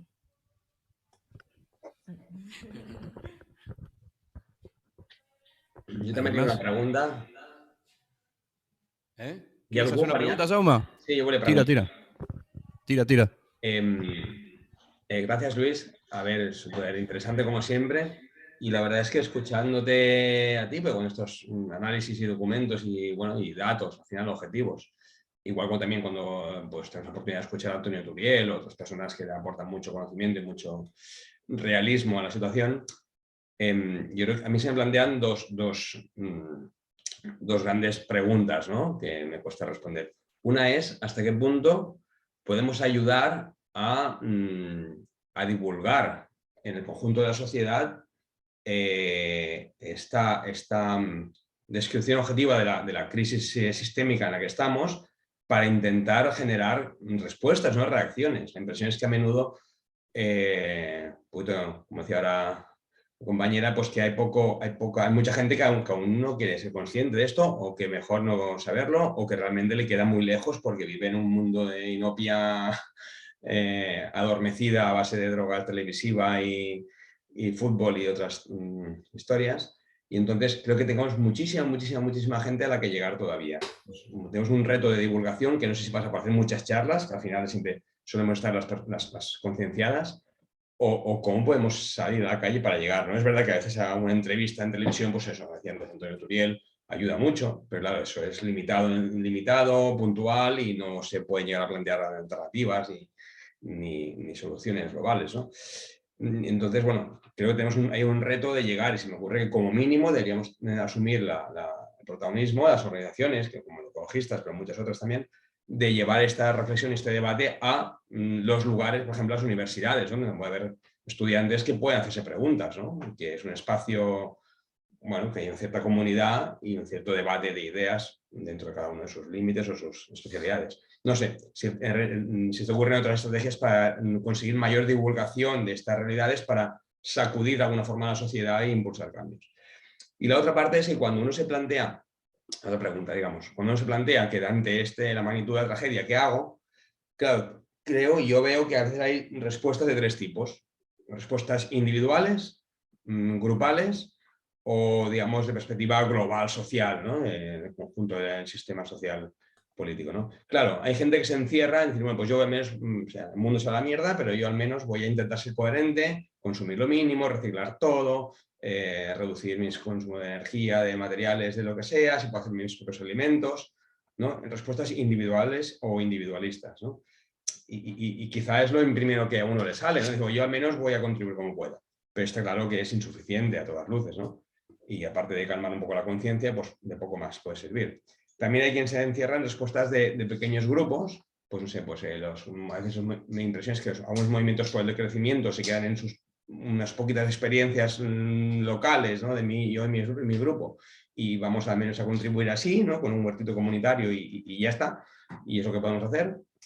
Y hay quien se queda en la respuesta, digamos, político-social, ¿no? O sea, desde grupos políticos un poco minoritarios, pero que pueden tener discursos alternativos, que entren o no en el juego de las instituciones y el movimiento electoral, sindicatos también alternativos, bueno, en fin. O a veces incluso cuando hacemos discursos nosotros mismos desde la ecología social, decimos, debería repartirse la riqueza, debería planificarse una transición ordenada hacia un mundo de menos consumo de energía. Claro, no dejan de ser propuestas globales, ¿no? Y tampoco tenemos forma de conseguirlas, más que enunciar esas propuestas, ¿no? Esas necesidades. Y hay quien se queda sencillamente en su casa haciendo su vida cotidiana sin organizarse grupalmente y sin hacer nada más que, bueno, apoyar o difundir estas respuestas sociopolíticas globales, ¿no? Y entonces no sé, como en nuestras vidas limitadas, con el tiempo limitado, podemos quizá atender a esos tres niveles, ¿no? El individual, el grupal y el global, digamos, ¿no? El sociopolítico, ¿no? Porque yo creo que si no es con esos tres niveles de respuesta, difícilmente conseguiremos algo. Y es que difícilmente lo conseguiremos aunque lo hagamos todo muy bien, ¿no?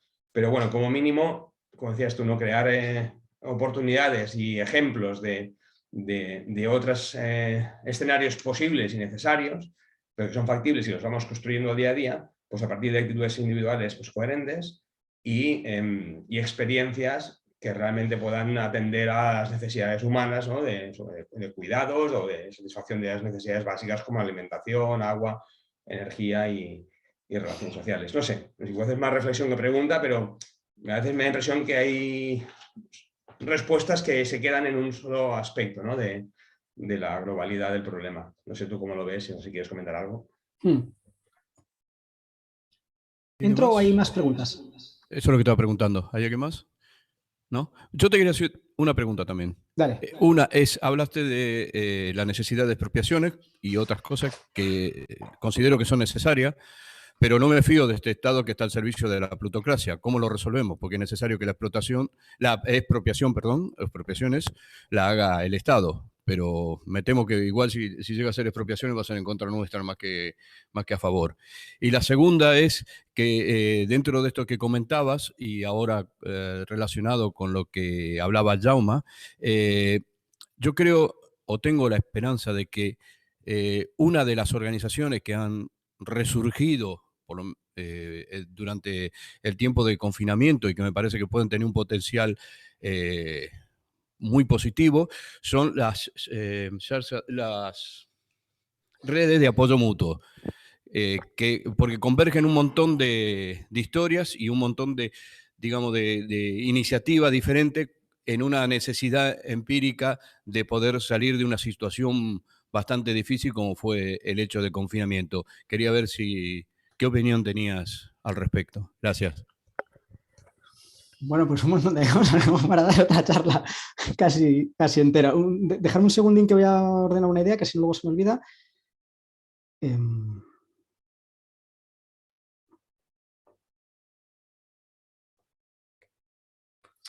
Vale, pues empiezo con la parte de la comunicación. Lo primero, y yo creo que una idea como muy básica dentro de toda esta historia, y es que la escucha es voluntaria. Escuchamos a quien queremos y escuchamos lo que queremos. Y esto lo hacemos todas las personas. Nosotros también ponemos nuestros filtros de a quien no queremos escuchar y a quien no queremos creer, independientemente de lo bien que argumente o deje de argumentar sus posiciones, pues porque nos hemos colocado nuestros filtros y demás, ¿no? Y esto yo creo que tiene implicaciones de cómo hacemos nuestra comunicación, porque muchas veces los desafíos que nos planteamos es que vamos a llegar a quien está en el lado más lejano del espectro social, ¿no? Bueno, es que a lo mejor no es nuestra labor, porque entre otras cosas no somos capaces de hacer eso. A lo mejor nuestra comunicación se tiene que centrar en quienes tenemos alrededor, en quienes de alguna manera tenemos los canales, la escucha predispuesta para poder interaccionar y para podernos comunicar. Y esto yo creo que plantea muchas discusiones y muchas reflexiones, ¿no?, a nivel de los movimientos sociales de a quién dirigimos muchas veces la comunicación, porque, repito, es como un elemento que sale machaconamente, ¿no? Lo de vamos a comunicar a la abuelita del mercado con la que jamás hemos hablado, con la que no tenemos ningún tipo de canal común, con quien pues sus series, las series que ven en la televisión no las hemos visto jamás, con las que no tenemos elementos de conversación reales muchas veces, ¿no? Comuniquemos con quien las tenemos, que va a haber una parte de escucha. Así que, bueno, yo creo que desde ahí una idea con el tema de la comunicación. Un segundo elemento es que necesitamos que ante los retos que tenemos por delante, como sociedades y como personas, pongamos el máximo, lo pongamos a tope. Y esto no puede ser si tratamos a las personas como tontas o como si fuesen infantes. Necesitamos tratar a las personas como personas adultas y además con muchas capacidades. Y esto tiene un correlato y es: no vamos a edulcorar lo que estamos viviendo.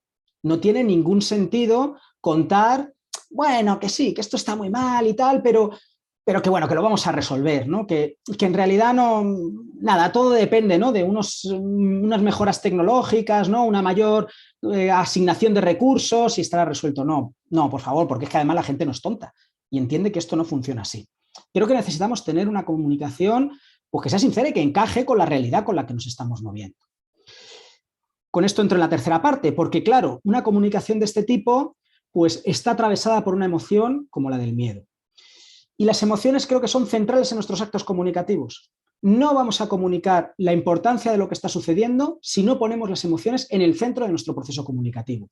En realidad, lo que nos mueve no son las ideas, lo que nos mueve son las vísceras, son nuestras emociones. Y el miedo es una emoción básica en el momento en el que estamos en la actualidad, porque es una emoción determinante para los seres humanos para no abrazar lo que nos puede dañar.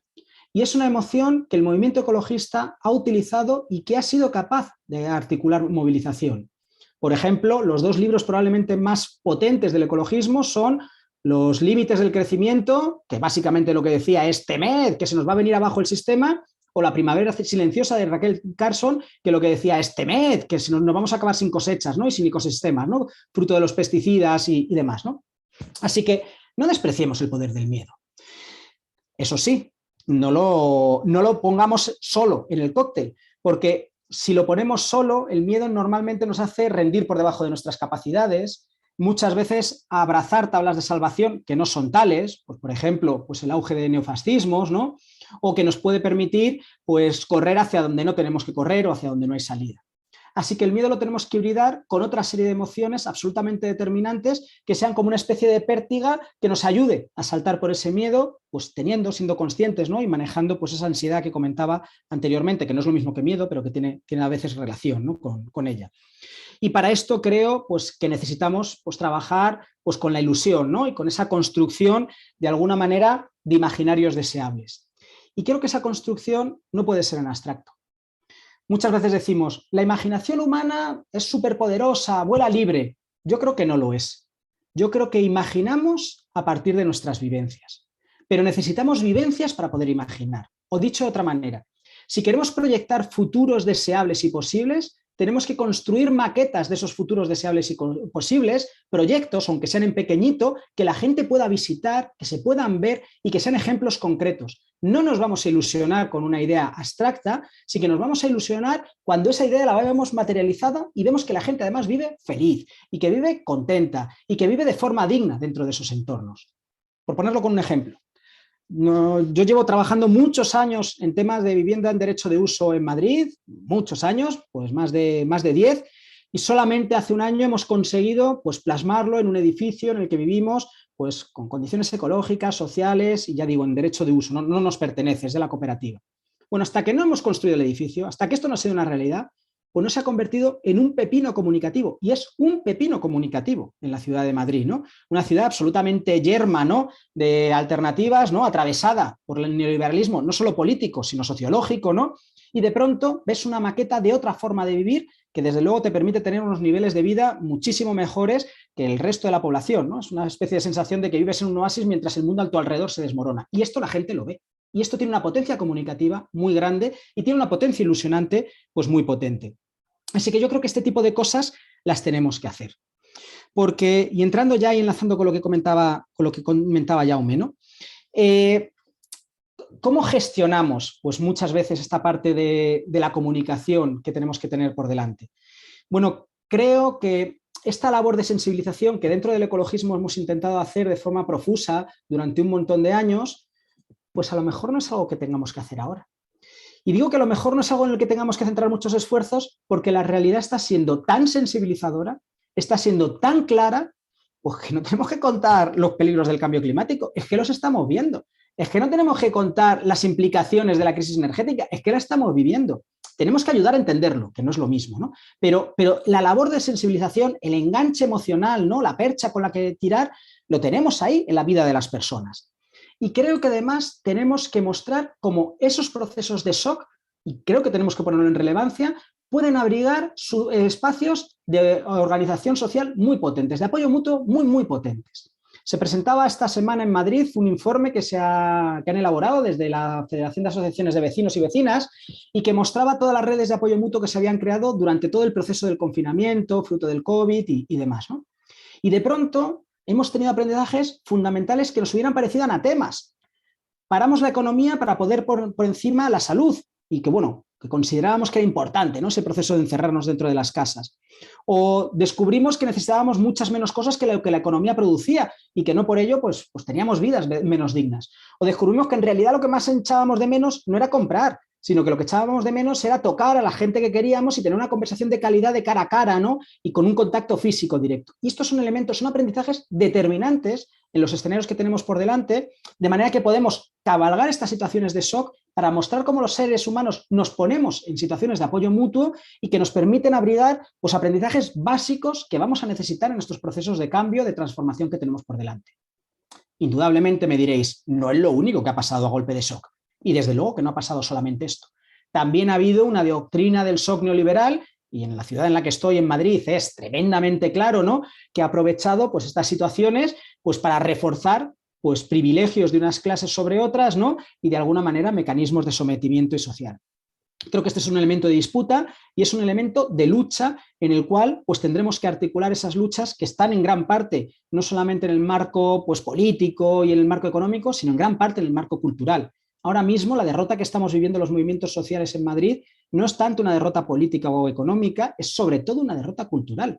El arrase del PP en las últimas elecciones era un arrase sociológicamente construido durante muchos años en el que la población ha comprado esa libertad neoliberal que nos planteaba Ayuso, es decir, una libertad de los privilegiados, del privilegiado que puede elegir su centro médico, del privilegiado que puede elegir su centro educativo, del privilegiado que puede construirse pues, una valla alrededor de su casa, ¿no? Pues para vivir con seguridad, ¿no? Y con algunos elementos comunitarios a nivel interno, ¿no? Recogiendo algunas cosas que planteamos desde movimientos sociales, y creo que esto es una disputa que tenemos que dar. La disputa en el plato de los valores es determinante. Y esta disputa tiene que ver muchísimo con los actos, porque en realidad nuestros valores no los construimos con abstracciones o con ideas, los construimos con nuestros hábitos, con cómo vivimos. Con si vivimos de forma solidaria y gratificamos la solidaridad, tendremos valores solidarios, y si hacemos vidas individualistas y competitivas, pues tendremos valores individualistas y competitivos. De alguna manera va antes el acto y después los valores. Y esto me lleva a uno de los elementos que planteaba Jaume y enlazo con esto, ¿no? La importancia de los actos individuales. Bueno, yo creo que son importantes porque son los que nos construyen nuestros sistemas de valores, así que no es irrelevante si yo me comporto de forma solidaria o si me comporto de forma competitiva, porque solo si me comporto de forma solidaria iré construyendo y reforzando valores solidarios en mí y en la gente con la que yo trabajo. Pero es que además yo creo que los actos individuales son también muy relevantes desde el punto de vista de que son una especie de gimnasia revolucionaria. Si no soy capaz de cambiar mi vida, si no soy capaz de empoderarme de elementos, ¿no?, y de transformarlos pues, desde una perspectiva de mayor justicia y de mayor resiliencia, ¿qué voy a hacer a nivel social? Si no puedo hacerlo en lo micro, en mi cotidianidad, no voy a poderlo hacer a nivel global. Así que necesitamos esa gimnasia de alguna manera revolucionaria dentro de nuestras vidas. Y además creo que son elementos de ejemplo muy potentes, ¿no? Comunicamos muchísimo más con nuestros actos que con nuestras palabras, y si tenemos actos que son coherentes con nuestros discursos, nuestra potencia comunicativa crece de forma exponencial.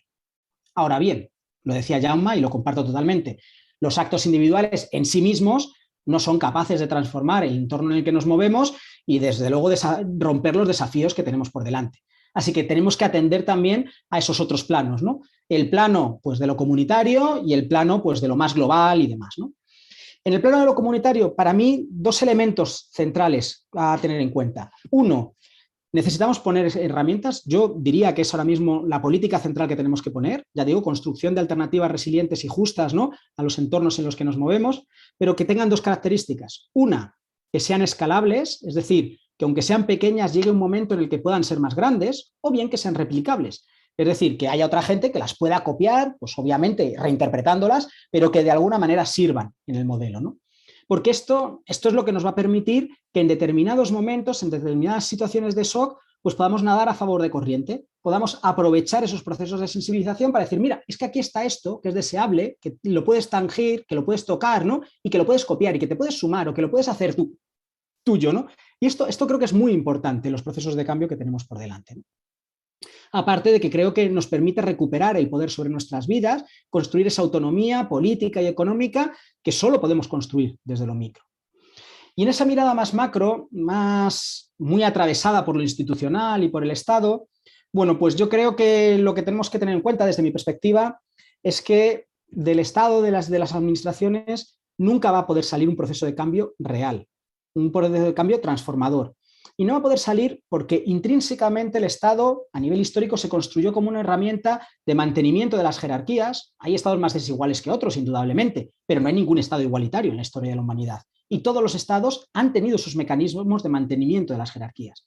Pero además es que el Estado moderno, el Estado capitalista, es un Estado que depende de la reproducción del capital. No puede hacer su actividad si no cobra impuestos a nuestras actividades, a nuestros trabajos, ¿no?, y que dependen, en definitiva, de la reproducción del capital, o a las empresas, que también dependen, en definitiva, de la reproducción del capital, o a los mercados financieros, que también dependen, en definitiva, de la reproducción del capital. Con lo cual, si está atado de pies y manos en su capacidad de actuación de la reproducción del capital, pues nunca le va a pegar un tiro a la reproducción del capital, y necesitamos pegarle un tiro a la reproducción del capital. ¿Esto qué quiere decir? ¿Que el Estado no es un espacio de disputa y no es un espacio que nos pueda permitir para catalizar determinados cambios? No, yo creo que también es un espacio de disputa, también es un espacio que nos puede permitir catalizar mejor cambios. No es lo mismo una legislación que otra, no es lo mismo que se inviertan en unas cosas que en otras, los dineros, ¿no? Desde luego ahí hay un espacio que tenemos que disputar, pero sabiendo también cuáles van a ser nuestros límites. Y esto nos sitúa en que esa acción colectiva, en esa construcción de alternativas, es determinante. Porque sin ello no va a haber transformación de la otra parte, ¿no? Por más que ya digo que el Estado lo podemos utilizar hasta donde se puede utilizar, que es limitado, pues como una pequeña herramienta que nos ayude, que nos facilite la labor que tenemos que hacer y que es indispensable y que nadie va a hacer por nosotros y nosotras, que es esa parte de autoorganización y demás. Y cuando decía lo de la expropiación, y lo relaciono con esto último, yo sobre todo me estaba refiriendo a expropiación social, no a expropiación por parte del Estado. Es decir, me estaba refiriendo, pues, por ejemplo, a ese movimiento jornalero andaluz que expropiaba las tierras y que las cultivaba de manera autogestionada. O en el punto de vista americano, pues ese movimiento de los Sem Terra en Brasil, que expropia las tierras y las pone a cultivar, en muchos casos de forma agroecológica y de manera autogestionada por parte de las colectividades. A ese tipo de expropiaciones es al que me refería. Pero incluso las expropiaciones por parte del Estado, pues no me parece que estén mal. Creo que avanzan, mucho menos, pero avanzan en el sentido correcto, porque solamente se puede expropiar a quien tiene mucho. A lo mejor luego el reparto que hace el Estado es desigual, pero es que el reparto que hace el mercado ya es desigual. Y la expropiación solo puede ser expropiación de quien tiene, porque a quien no tiene no es expropiación, es otra cosa, ¿no? De lo que estamos hablando, ¿no? El término expropiación es expropiación de riqueza, ¿no? No de donde no existe riqueza, o tal y como yo lo entiendo, ¿no? Así que desde ahí, bueno, pues como poco a poco la cosa se queda igual, ¿no? Y a partir de ahí tenemos posibilidades de mejora. Creo que nuestra capacidad de incidir en la dinámica del mercado es mucho menor que nuestra capacidad de incidir en la dinámica del Estado. Y repito, no es que la dinámica del Estado la vayamos a poder condicionar de forma radical, porque no lo podemos hacer. El Estado tiene límites intrínsecos, pero creo que está dentro del espacio de lo político, y en el espacio de lo político tenemos más capacidad de acción que en el espacio de lo económico, en el espacio de lo económico mercantil, en el cual estamos absolutamente vendidos porque hemos perdido, repito, nuestra autonomía económica. Entonces, expropiación por parte de las poblaciones autoorganizadas, pero si fuese por parte del Estado, pues ni tan mal, no es que me parezca mal. Y ya, y por último, ¿no? Y por terminar, con esta parte de los procesos de autoorganización que comentaba también Topo y que yo comparto con él, que son absolutamente determinantes. Y lo voy a poner con un ejemplo que muchas veces los movimientos sociales hemos despreciado y que creo que deberíamos de coger en mayor valor, ¿no? Todos estos bancos de alimentos con un carácter claramente asistencialista en gran parte, ¿no?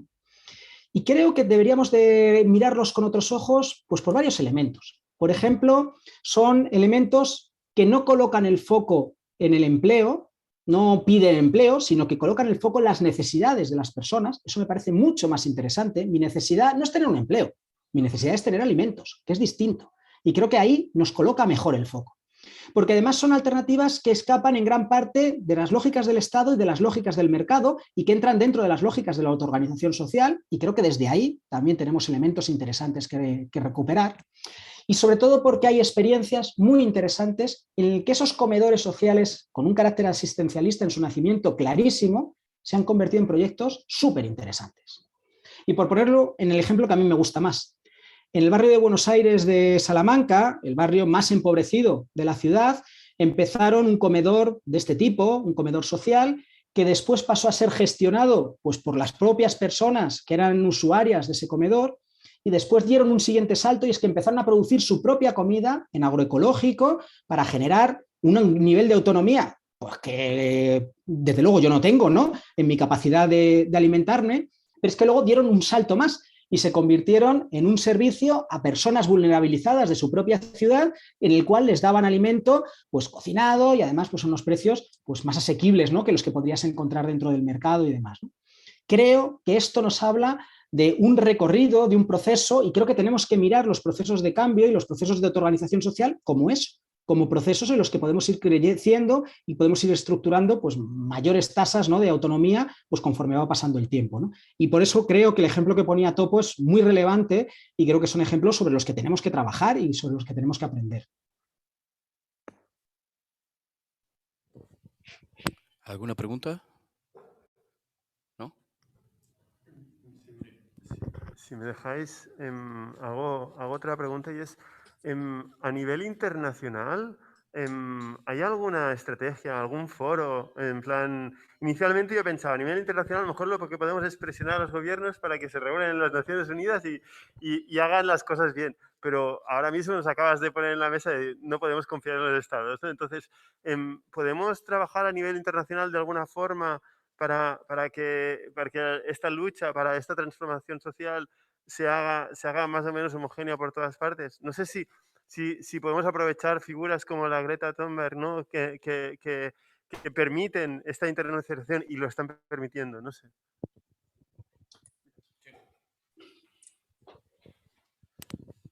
Bueno, quería hacer una matización a la afirmación de la expropiación por parte del Estado. Y es que en ciertos momentos, y continúa, y toda la vida desde que se inicia el capitalismo, el Estado ha estado expropiando los comunes. Y los comunes los está expropiando en estos momentos en África y los está expropiando en Sudamérica. Que se sepa que haya información. Simplemente es una matización para decir, bueno, para unirlo, ¿no?, a todo lo que has dicho, con lo cual estoy completamente de acuerdo.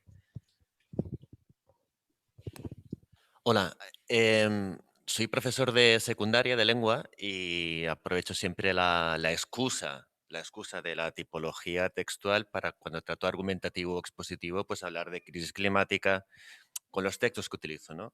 Es como lo cuelo, ¿no? Crisis climática, cambio climático, decrecimiento, ecosocialismo, etcétera, etcétera. Y de lo que me di cuenta es de que muy pocos alumnos lo entienden en el fondo.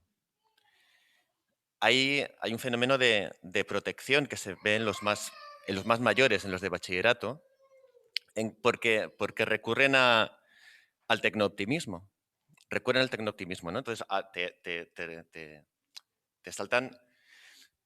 Cuando yo les pregunto individualmente, porque me di cuenta de que no están entendiendo nada, te hablan de transgénicos, te hablan de usar más pesticidas, te hablan de...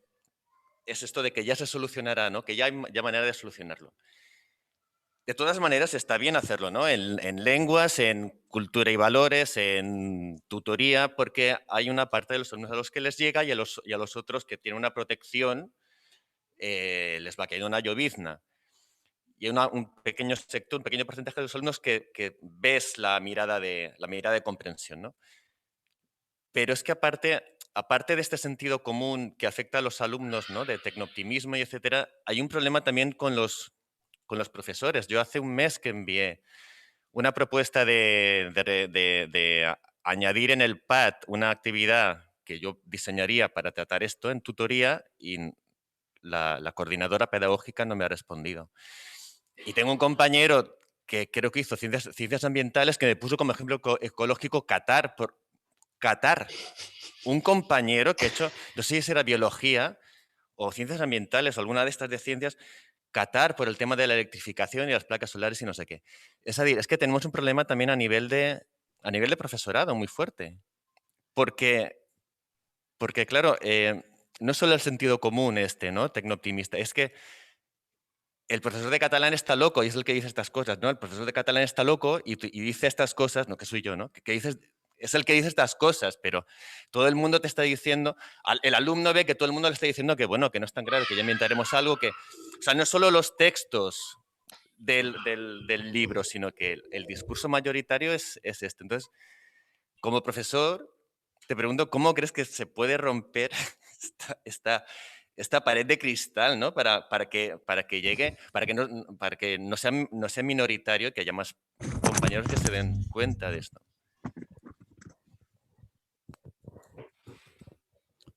Bueno, responde nomás. Bueno, empiezo con la parte esta internacional y demás, ¿no? Y lo empiezo con dos ejemplos, ¿no? Ahora mismo llevamos ya unos cuantos años con un proceso de negociación dentro del seno de Naciones Unidas para poner en marcha algún tipo de legislación, pues, que pusiese algo de coto a la acción de las empresas en su ámbito internacional, ¿no? Y que, al igual que tenemos normativas, pues, que garantizan sus derechos, pues normativas que puedan hacerles, pues, pagar, ¿no?, por los incumplimientos de los derechos humanos. Es algo que está absolutamente estancado y que, bueno, es más que probable que no llegue a nada, y si llega algo, pues sea algo, pues, más de carácter voluntario. Desde el punto de vista climático, lo que tenemos ahora, pues, como marco de referencia es el Acuerdo de París. ¿Y qué es el Acuerdo de París? Básicamente, el Acuerdo de París lo que marca es que cada uno de los estados marca cuál es la reducción que van a llevar a cabo, y que además, si no la llevan a cabo, no tiene ningún tipo de sanción.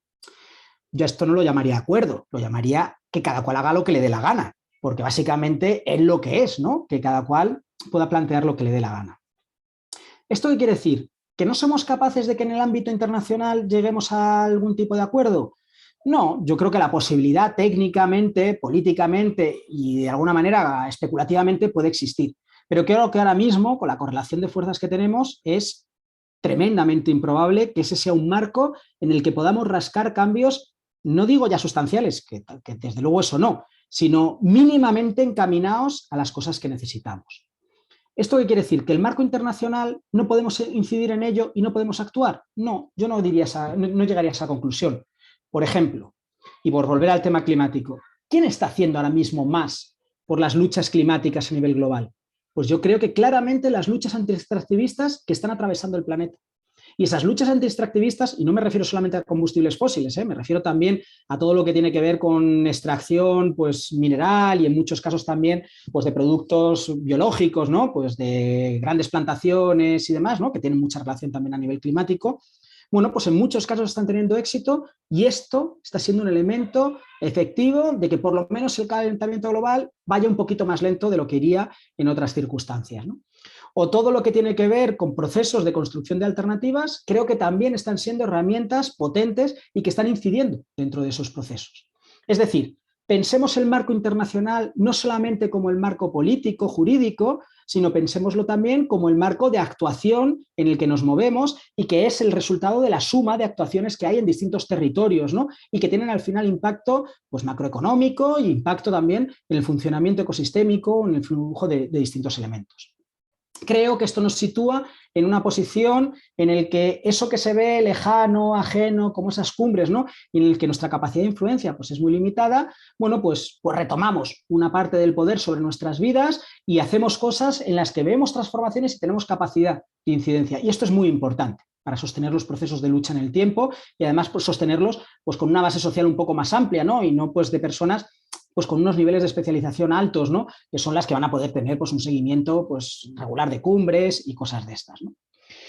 La apreciación sobre la expropiación, creo que tienes toda la razón, o sea que muchas gracias por la corrección. Simplemente yo había focalizado la diferencia sobre todo entre expropiación y privatización, entonces esa privatización de los comunes y enajenación pues, en manos privadas, pues esos cercamientos, ¿no? Que dieron inicio al capitalismo, pero que han continuado durante todo ese proceso, pero es verdad que además de esos procesos de privatización, que es meter comunes dentro del mercado, hay un proceso de expropiación por parte del Estado y es hacer público elementos que hay comunes, o sea que es una buena apreciación. Creo que ahora mismo no son los más determinantes, pero son importantes y a nivel histórico han sido muy determinantes, o sea que yo creo que viene muy a cuento y creo que son unas alertas que tenemos que tener también dentro de la cabeza. Y por último, en lo que tiene que ver con la parte pues, más educativa y demás. Yo uno de los trabajos que tengo es en una fundación que tiene como elemento nuclear la educación ecosocial y no la hace hacia adentro, tenemos 3 coles, sino que en gran parte es un servicio pues, al conjunto de la comunidad educativa, pues por lo menos de nuestro estado, ¿no? O por lo menos pues, hispanoparlante, ¿no? Porque trabajamos en castellano, ¿no? Pues no tenemos capacidad de hacerlo en otros idiomas, ¿no?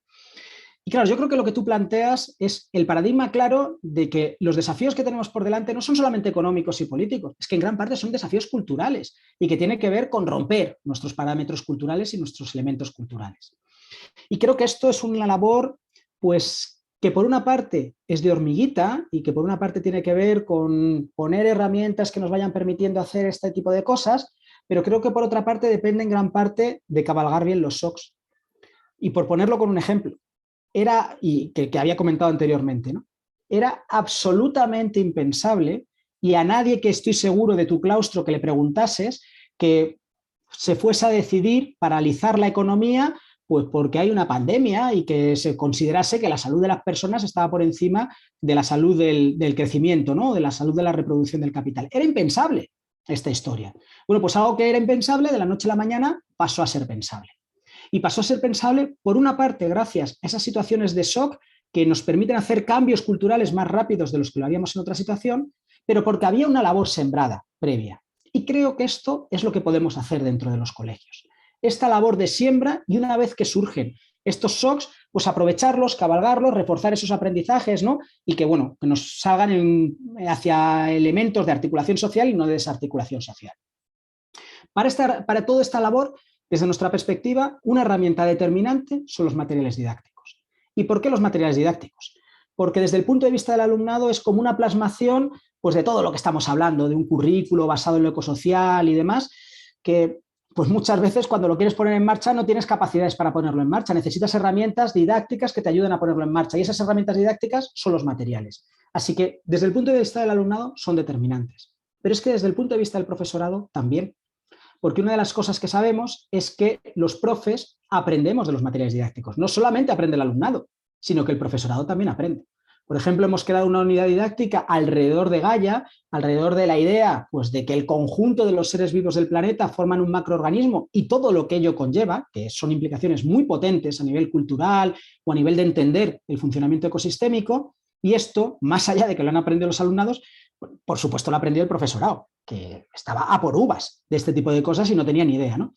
Así que concebimos ese material didáctico para el alumnado y para el profesorado y también para las familias, porque cuando llegan las chicas y los chicos a sus casas y tienen dudas, pues la madre o el padre mira ahí ese material y a partir de ahí, pues como que también, de alguna manera, pues tiene un proceso de aprendizaje.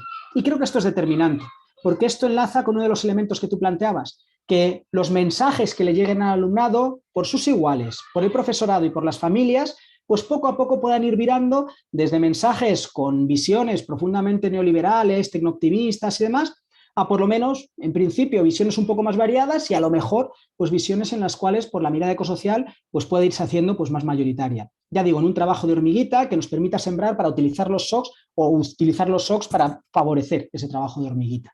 Bueno, esto sería una herramienta, pero en realidad tenemos que pensar en mucho más, ¿eh? O sea, yo creo que el proceso de transformación de un claustro es muy complejo, ¿no? Es como un proceso de transformación de la sociedad, pero en chiquitito, ¿no? Y bueno, pues requiere mucho más que esto, ¿no? Pero por lo menos por plantear ahí una idea y una estrategia. Bueno, pues muchísimas gracias, Luis. Ha sido un placer escucharte todas las reflexiones.